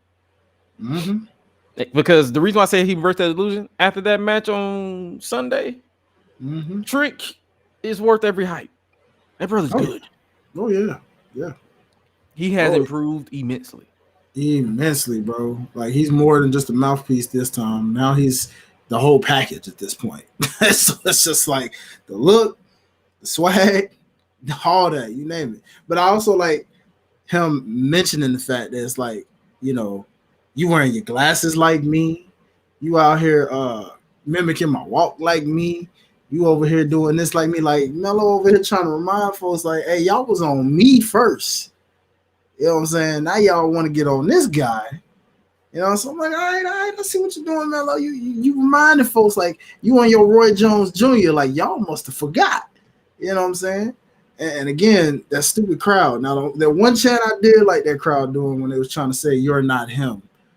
I did like them trying to say that because that almost I did like that one. I was like, okay, I give y'all that crowd when y'all say you're not him, because it was almost like it was fueling him to just go even harder with his promo. So I'll take that. But aside from that, I could have relaxed on that. Luckily, he didn't lose his composure.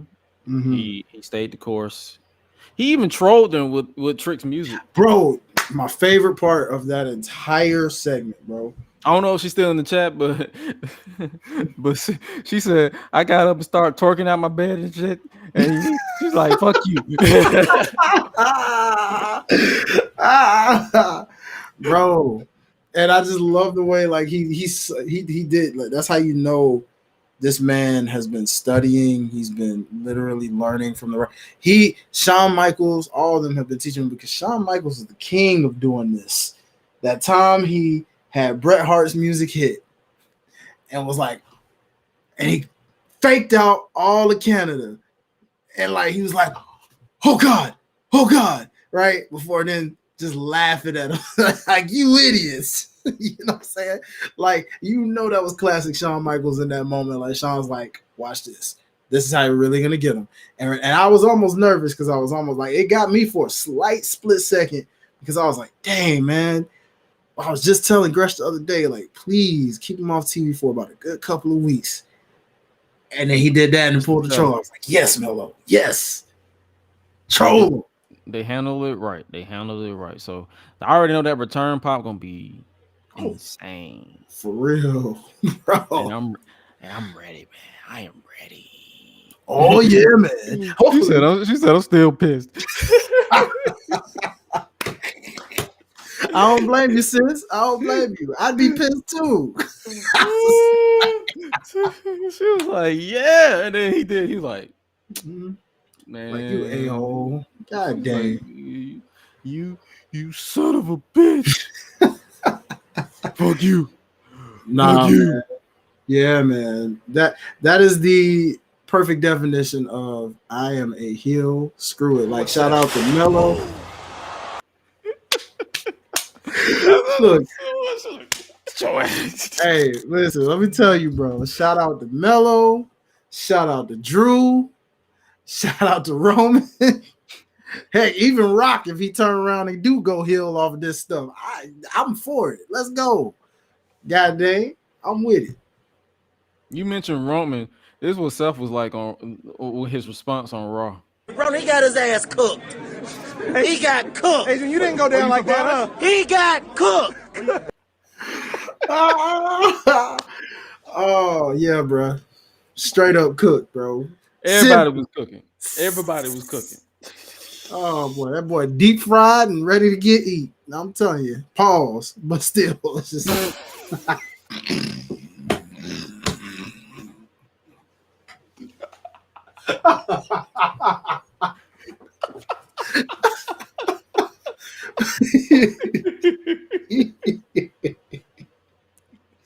Oh man.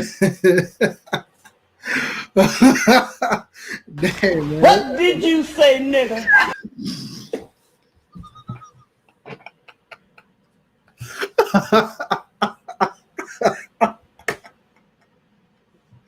Oh boy, hey. Oh man. Oh, my inside hurt. Oh man, bro. This is what you get with me and Gresh late night, boy. You just never know. It's unleashed, baby. That's what we do. Dragunov out here beefing on behalf of Trick. Yeah, man. Real interesting, ain't it? I was just like, okay. Yeah. And then this guy. Dijak. I got Dijak. I was just like, bro, did you see that punch he gave him though? yeah. That shit split him open. I was like, dang, bro, you stiffing, ain't it? No one Dragunov, he was like, give it to me. Probably, yeah. Because he loves pain. Fair point. Also, he's like a modern day Mick Foley in a sense. Yeah. As far as the pain part, or would you say Cactus Jack more so? A Russian Cactus Jack. Maybe, but listen, Mankind took his fair share of pain too. Now he the one that fell through the cage and off the cage. Cactus Jack didn't even go through the cage. You know what I'm saying? Like, yeah, this is true. When you mention it, Cactus Jack never flew off a cage, off of that cell. So now, dude, love. We just put him over there. That's it. Hey, shout out to the ladies in the chat, man. Y'all keeping us live tonight, bro. Y'all keeping us live with these comments. So y'all keep it up, bro. Filet mignon, Seth freaking Rollins, bro. Straight up. And Carmelo Hayes filet mignon the crowd because they thought Trick Williams was coming out. Mm-hmm. So everybody was being petty. Hella petty, boy. I love pettiness, man, because I'm a petty nigga. So I can take a sip of that drink. You know what I'm saying? I know the glass is still over there somewhere. Go on, take that sip. Pinky out and oh yeah, man. Oh, speaking of that guy, I was listening to his podcast the other day or earlier today, and boy, I imagine my surprise when I was hearing them touch on Wade Barrett. And Book was like, "Yeah, man, it just didn't have the same. It just didn't. He wasn't hitting it. It wasn't." Shimon? He said the rhythm was just not there. It wasn't. Poor Wade. He tried his best. You should have just had Byron Saxton on there like you did tonight. You might have gotten just a little bit better. Might have been a Carlton type of feel, but you would have still at least got some kind of soul.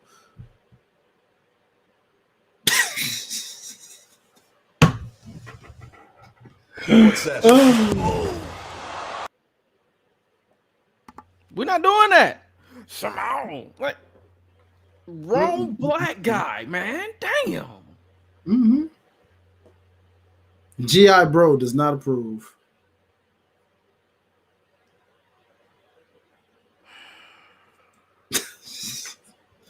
I know, man. I know.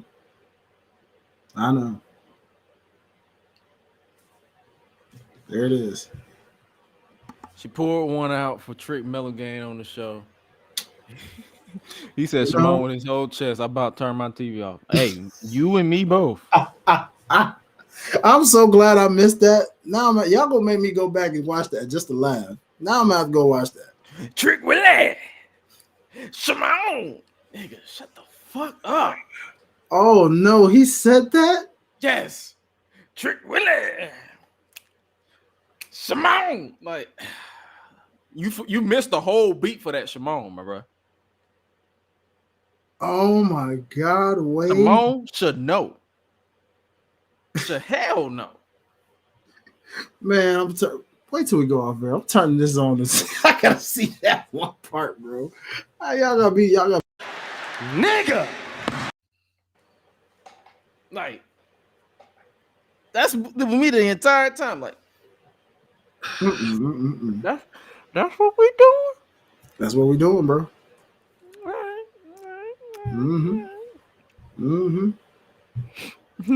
She said I was begging Booker to sue him again. Sue him. Not even for gimmick infringement. Sue him for being offbeat. That's what you sue him for. Again, I don't know what it is, but I felt so offended. I feel like we got to jump away. Or Stu. Bro, man. we gotta jump your ass. Like, bro, we got to fight back. Like, we got to gang up on your ass because I feel disrespected. Y'all don't do that guy like that. He couldn't help himself. I'm gonna need him to try harder to help himself. Like, help yourself. Try to help yourself find the beat. Would you say he was like, okay, I got a scenario for you, brother. You can call this either or both of them since we skipped over it. Wade Barrett's off rhythmness and the Trick Mello and Trick Williams' entrance on Sunday, or them Kansas City Chiefs fans celebrating with that swag surf all off beat.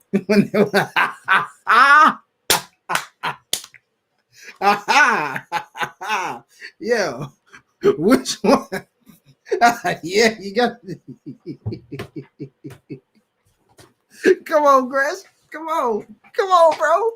You gotta do it.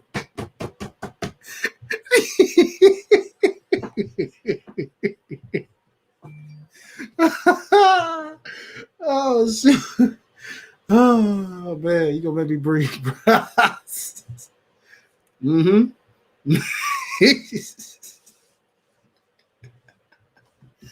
Oh, says he sure did. Kansas City wins.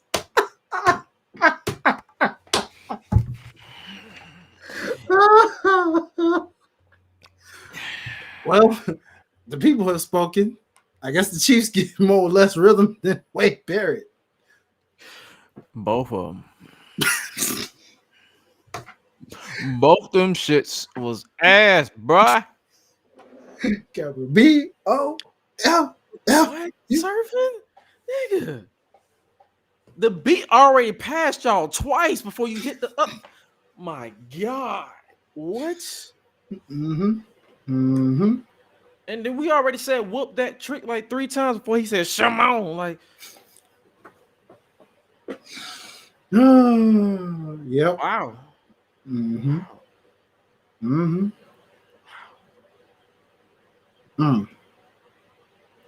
Terrible. What else happened on NXT? What happens on NXT? Oh, JC Jane gonna have Thea Hale single by the end of Valentine's Day. Oh yeah, she totally cock blocking.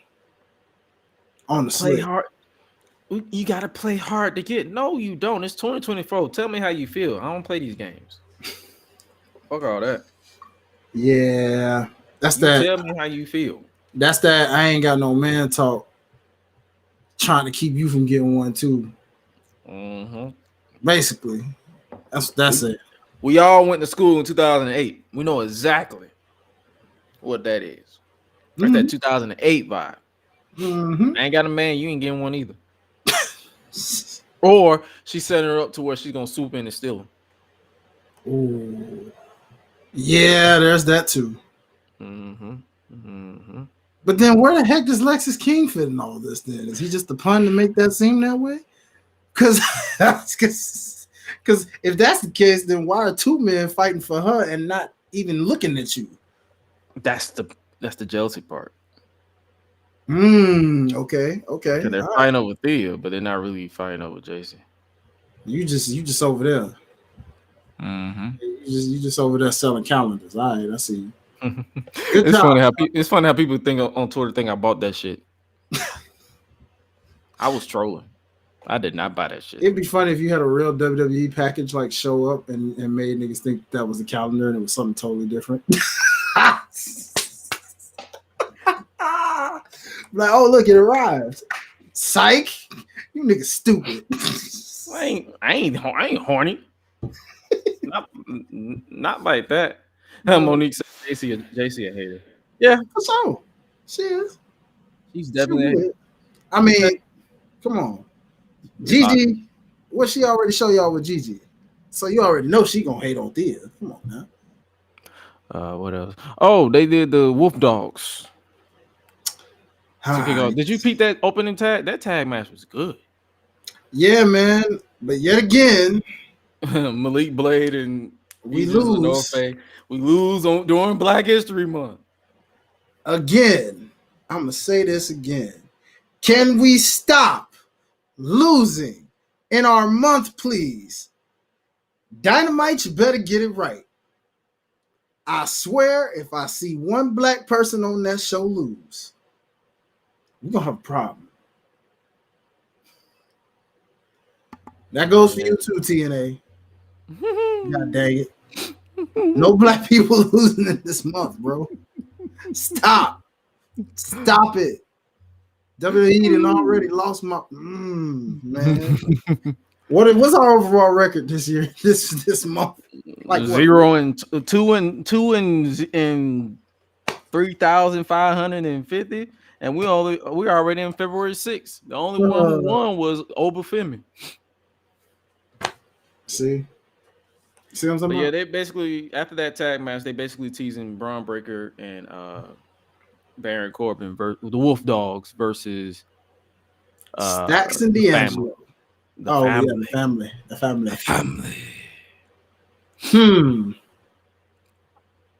You think the Wolf Dogs get the titles? I wouldn't be surprised. They're kind of over. Hashtag we want to win on Black History Month. Exactly. Thank you, sis. Yes, keep that trend alive. I want to see that. Yeah, let's go ahead. Let's get that trending outside of we want Cody and we want Rocky. Let's get that trending. Also, we want money. More important shit.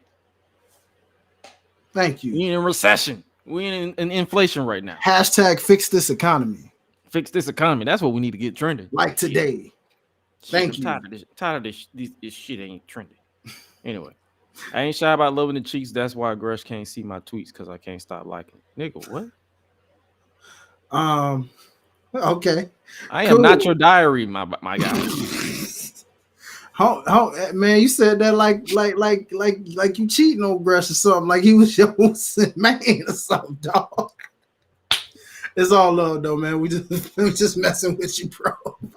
It called me out, I'm like, I said that shit in my Discord too. This dude be just venting in the Discord, and I'll be like, nigga, are we your diary right now? Why are you telling me this? My boy just want to let you know and make it known to the world. That's all, dog. You know, I'm liking these cheeks. Hey, bro, we men, we like cheeks too. But you ain't got. We'd actually be quite concerned if you didn't, my friend. That's all. Yeah, I'd be questioning your manhood, or you're asexual, and that's cool too. But yeah, no, we are not. He just caught us off guard. We are not talking about cheeks. We talking about cheeks? What cheeks? Who cheeks? Red cheeks? Blue cheeks? Please go to hell. What are we on tonight, boy? It is Gresh Unleashed for real. The whole night, baby. What else happened on this show? Oh, Josh Briggs snapped on Jensen.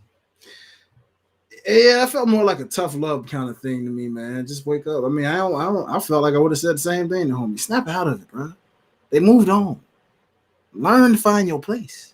That man just said, "Stop being a bitch and come on."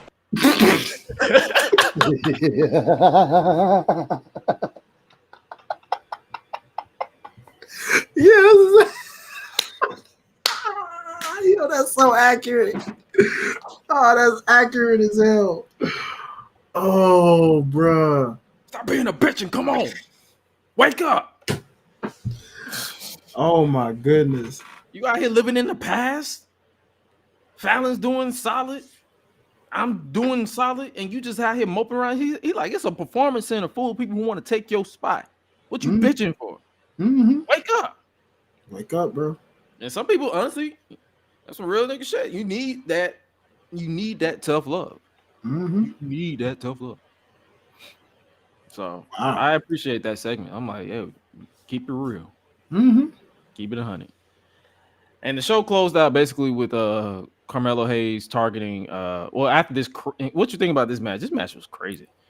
Yeah, you know, they got chemistry, man. I mean, Dijak slick in an underrated kind of way. He doesn't know how to put on many bad matches with people. I mean, he pretty much is like, as they call him, the workhorse of NXT at this point, in a sense. He obviously got screwed by Joe Gacy. In some cartoon Tasmanian devil Bugs Bunny like way. The old classic punching glove. Somebody please clip that and just put like straight up cartoon noises around it. Trust me. Oh, hang him high when he get off Twitter suspension. He probably do some stupid shit like that. Mm-hmm. And then Carmelo obviously closed the show standing tall because he attacked Dragunov to let him know that he's coming for that title. Oh, and they cheer for Ava because, you know, so shout out to NXT crowd. They know he practically called him pussy.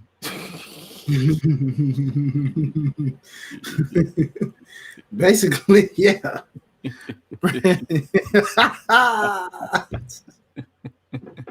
Oh, and how can I? My apologies, ladies. We saw metaphors. Jakara Jackson and Lash Legend beat Fallon Henley and what's that old girl name? Ren Sinclair. What the fuck did she have on, bro? Like, what is happening here? Typical rookie. Like what is this? I'm too high for this shit.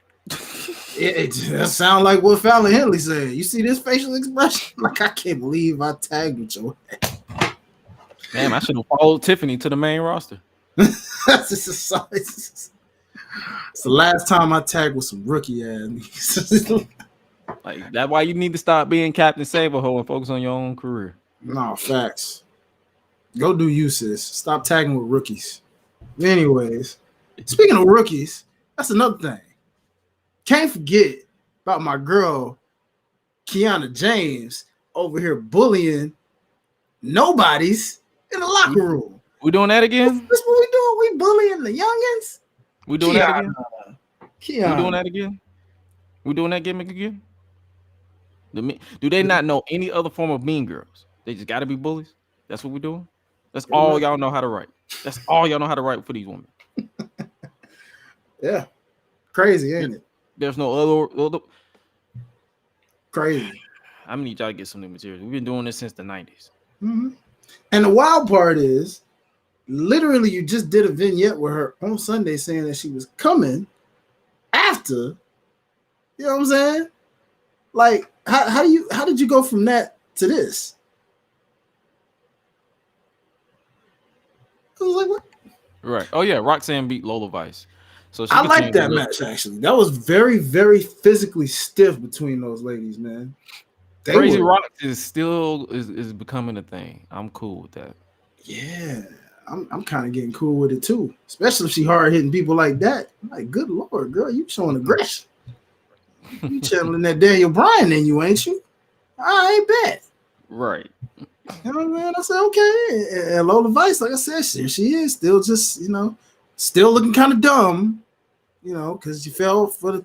It's like babyface syndrome in the sense you fell for. Tatum Paxley trying to channel her into R-Truth. You trying to cash in a contract that's already cashed in. What the frick? I said what was that? I'm like, she been taking notes from R-Truth, I guess. She out there. My bad. You mean I'm not? My bad. Like, okay, cool. I guess. Wasn't even a title match. Like, what are you cashing in on, man? What the freak, bro? I'm done. She must have got kicked in the head too hard on Sunday. That's what it was. Had to. Oh boy, what is happening? But that's NXT for you. We got two more things to go before we check up out of here. Next up, we have TNA Impact from last week. That says January 25th, but I feel like it was little bit before that. My fault. It was February 1st. February Aha. 1st. The very first of the month. What you think about Impact this week? Let me see if I can remember that far back for a second. Not because my memory's bad, but just because it's like, okay, those screenshots help. That's right. Okay, so definitely enjoyed the first match of the best of 3. Shout out to my guy Kevin the Jet Knight, showing those beastly hops as usual. You know, and just putting on a clinic with anybody he gets in the ring with. I'm gonna need my boy to get some wins though. Yet again, Black History Month. Just saying. Yet another loss. I need y'all to give Kevin Knight some wins in this month, okay? If you're going to showcase him, get a man some wins. It's Black History Month, bro. All right? Tasha Steelz, Savannah Evans, Rich Swann. I need all my black people on that roster catching dubs, all right? They show you see AJ Francis trying to recruit Rich Swann still. I'm intrigued by it because I'm trying to see what the heck he cooking up over there. What he trying to make? Because a heel Rich Swann, I don't think we've seen that like ever. Right. So I was like, yeah, I like what they're doing with AJ over there. Like he's trying. Like I get like, is he permanent? Like, is he permanent TNA or is this like a per? He could be. It could be he's. I mean, I don't know because I've seen him do indie stuff as well. So I guess maybe it's like a hybrid thing. Maybe. Okay. Okay. I'm like intrigued. Like he's embracing the arrogance and the cockiness that people portray him as, and he's one of the coolest dudes out here. Yeah. Oh no, real facts, man. Shout out to AJ Francis if he sees this or he's watching. Did you peep that? Did you listen to that Montez Ford AP? He just literally just reminded me. No, I didn't know he put something out. I gotta check that out, bro. It's I think AJ is on like 4 tracks, so yeah, definitely peep that. Okay, yeah, I'm gonna check that out. Yeah, man. Bro, yeah, I'm getting Suge Knight vibes right now, man. That's what you doing. We outside. yeah, we outside. He doing this Suge Knight kind of vibe right now, and I'm rocking with it. You got my attention, brother. Keep doing your thing, King. Yes, sir. What you think they're doing with that Ash by Elegance thing? Cause they still doing vignettes. Like, do you want to predict like what they going with that? Cause I'm still slightly confused. Yeah, I guess it's just a slow build, and we just gotta, see what she's targeting. Obviously, the championship, so it's a matter of, I guess, when Jordan Grace, because right now they still riding the high with Jordan Grace of coming off the Royal Rumble surprise. Speaking of which, oh, don't do me like that, brother. Don't tell me you're finna do me like that. No, it's just background. Okay. You can talk about it. Okay. Because I was gonna mention my Twitter troll when I brought up Jordan Grace's mother. Oh, you talking about mom? You thirst strapping over Jordan Grace's mom? Like first and foremost. Okay, I'm giving props. Explain yourself. Giving props to the fact that Jordan Grace's mom caught me off guard because I had never seen a mom before. It was like, wow, you are a spitting image of your mother. Now I see where it comes from. Cool. That's what's up. I was not expecting her to look like that. That's all I'm saying. I'll leave it at that. Shout out to Mama Grace. Leave it like that. You know what I'm saying? Hey, if Big E can talk about Becky Lynch's mom, why wouldn't I do such a thing and just give her cry? I know that's a happily married woman over there. Give her props. That's all. I don't give me that look, Crush. That's what you're telling yourself? Yeah, that's what I'm telling myself, Negro. Man, forget you, dog. Oh, man. Shout out to Jordan Grace, though, man. That's another friend, man. Another friend of the pod. Yo, shout out to her. I'm just so proud of her and what she's been doing. I had the pleasure of interviewing her when she had her first title reign. And just to see, where she's at in reign number 3 and how she's physically improved herself and changed her image and then to surprise people at the Royal Rumble. TNA is really riding that, and they got a lot to be proud of with her for what they're doing. So the thing to answer about Ash by Elegance is just more so like, I would hope whatever this debut leads to, that it doesn't cause a major, flop. Or that. Yeah, that too. That too. They're building up, so they trust her. So it's like, and I'm gonna trust the process myself. So we're on the road to no surrender. We got Talk about Alex it. Shelley versus Eddie Edwards. Okay. First, we got Mike Bailey versus Zachary Wentz. Okay. We That'll slap. have Chris Sabin versus John Skyler. I'm not familiar. Are you familiar? No, I'm not familiar with Skyler. No, yeah, I gotta check him out.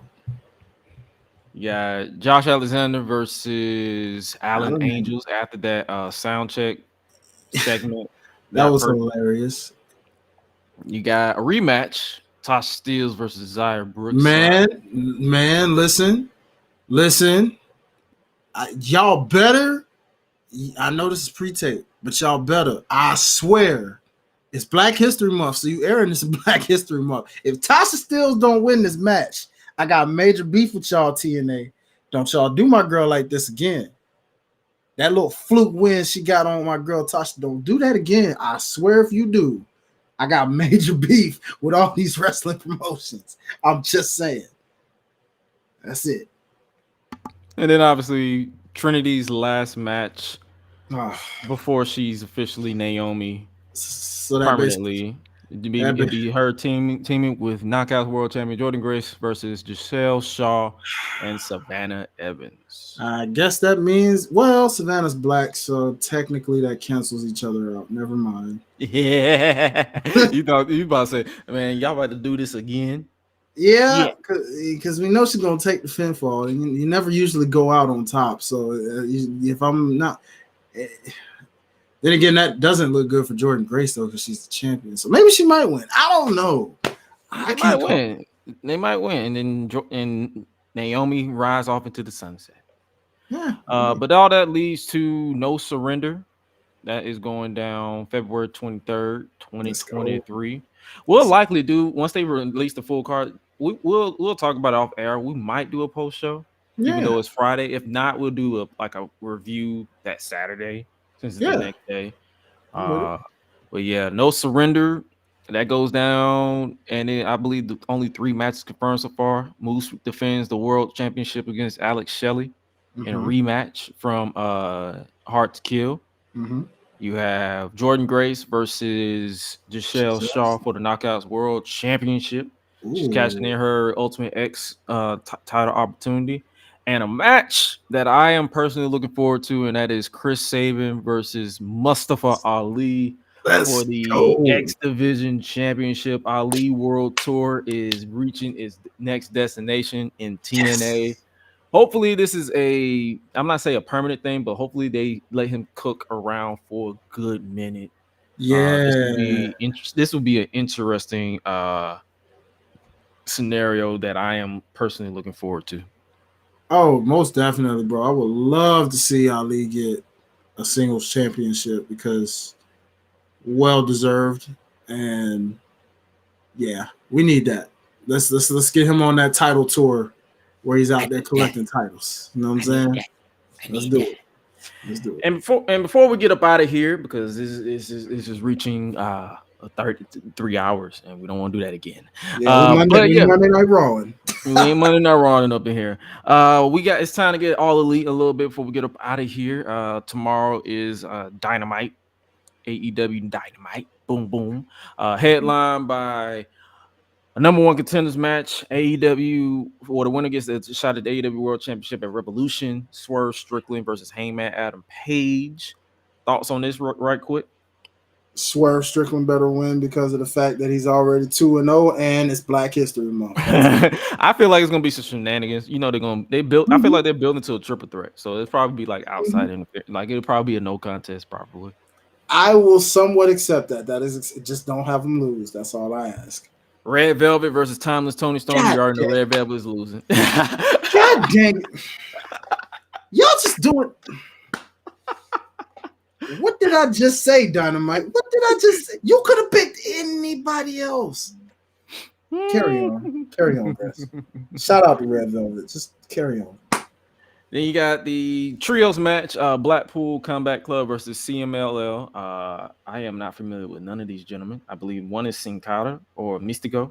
Yeah, one's Mystico. That's all I can tell you. Yeah, it'll be a dope match. Like I'm not too familiar with CMLL. We probably have to get All Elite Keeks on here or something to educate us. Yeah. A match that I don't really care for, but it's Chris Jericho versus Konosuke Takeshita. Yeah. We're doing this again. We're Okay. doing this. We're doing this.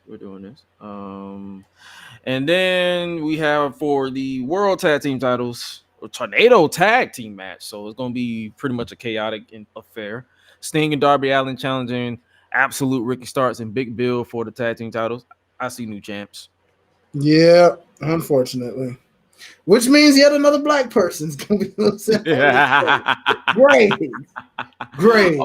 Oh, and how can I forget? I completely forgot. It's Tony Khan will make another big announcement. Oh, whoopty freaking dude. What is it now? We finally got our streaming services. Oh man, the next make sure you order your tickets for All In. Yeah, my perfect. Oh, All In's already sold amount of tickets. Gee, thanks for wasting 5 minutes of my time, Tony. Great.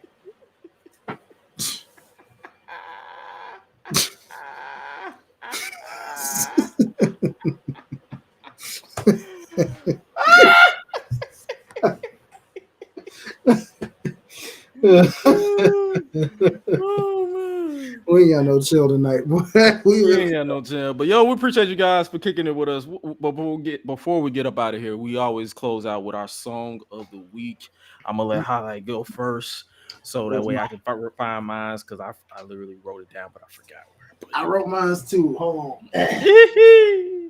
Wait a minute. Oh, okay. I remember now. I don't have to look at my phone. I'm tripping. I'm gonna go with a classic, man. I'm gonna go with "Beautiful" by my boy Molly Music. Molly Music, beautiful. Yeah, yes, That's a okay. I'll hit you up out there because I'm trying to figure out how to spell this man's name. Oh, M-A-L-I. Like Ali, just with an M. Okay. Yeah. And me, I'm going back in time to the year of 2014. I'm just playing. It's a remaster. I'll Be Missing You, featuring Faith Evans. Man, feeling a little sentimental a little bit, so I'll be using that one. For sure. Because I heard it on the road to this city. So I had to put that one on spot. So, but yeah, man. This is another solid edition of the GRESH Unleashed podcast. Hopefully you guys enjoyed your time here with us. We was literally cutting a fool. But yo, man, where can they find you on social media? Man, you already know what it is. You can follow your boy and find me at Highlight Life, HILITE Life. Make sure you follow the Life's a Botch show, all things Life's a Botch _OTS. If you want to rock with me over there at Life's a Botch, where we also vibe and talk good wrestling like we do right over here on the GRESH Unleashed pod. Or if you really like a really good dope media production company, make sure you follow the brand behind the brand that I have, and that's OTS Media Co. All things OTS Media CO. Wrestling freestyles are making a comeback, man. It's Black History Month, and I'm getting some already cooking up right now that me and Gresh will be collabing on pretty soon, as my boy had to step away. So I'm speaking a little long-winded at the moment till he gets back. There he goes. So yes, the wrestling freestyles, you know, you're good. That's why I was making time till you got back, brother. I know you got to do what you got to do. The wrestling freestyles, they are making their comeback. You know what I'm saying? Those wrestling freestyles are coming back from your boy Highlight Real. So be on the lookout real soon as I get ready to send some to Gresh and we kind of collab on that again, because I know y'all been missing them. So we got some. I'm not gonna name who they gonna be. I'm just gonna surprise y'all. We got still gotta finalize that stuff. Yeah, for sure. Yo, I'm just gonna surprise y'all. And actually, go figure. Turns out I can actually post these freestyles online now. So I'll post them all online, one by one. We'll even go to the Hall of Fame ones. Start posting those slowly on the Mike Music Mayhem page. So make sure you click that QR code right there if you want to know all about Mike Mayhem Music. That sponsors and does this very theme song amongst others on this brand. So yeah, be on the lookout for all those wrestling freestyles going on there as well, man. Thank goodness. Of course, of course. And speaking of freestyle, I had this man freestyle because I had to handle some business real quick. But if you already make sure you guys follow him, but make sure you guys follow the podcast itself. We're on the road to 300 subscribers on YouTube. So make sure you guys continue to download, share with your people, share with everybody, let you know that this is a open table. This is a solid fun time. Because that's all it is. We just two wrestling fans that are just having fun. Make sure you definitely check out his podcast. Him and Ash Benny, they are holding it down. Occasionally Mr. Playboy himself, Rick. So it's like check out the Lights Box crew, like they are really killing it. And when you follow the podcast itself, make sure you check out all previous episodes that we've done, www.gressunleashed.com, or simply by following Gresh Unleashed or Gresh Unleashed Pod on YouTube. You can follow yours truly at It's Gresh, and make sure you guys keep it locked because I got a lot of content dropping. But if you don't follow me on Twitter at It's Gresh, make sure you follow me everywhere else at Josh Gresham ORG or the Gresham brand on Facebook. With that being said, you guys remember, it's just wrestling. Calm the fuck down. And with that being said, stay safe out here in these streets. Remember, in the words of Mama Gresh, continue to be loved, show love, and to always be true to yourself, because hey, no one can be you but you. And all you can do is just be the better you every chance you get. And with that being said, you guys stay safe out here in these streets. And remember to always eat, sleep, flex, and repeat. We out. Y'all be breezy. Toy Story 4 coming soon. Man, what the fuck is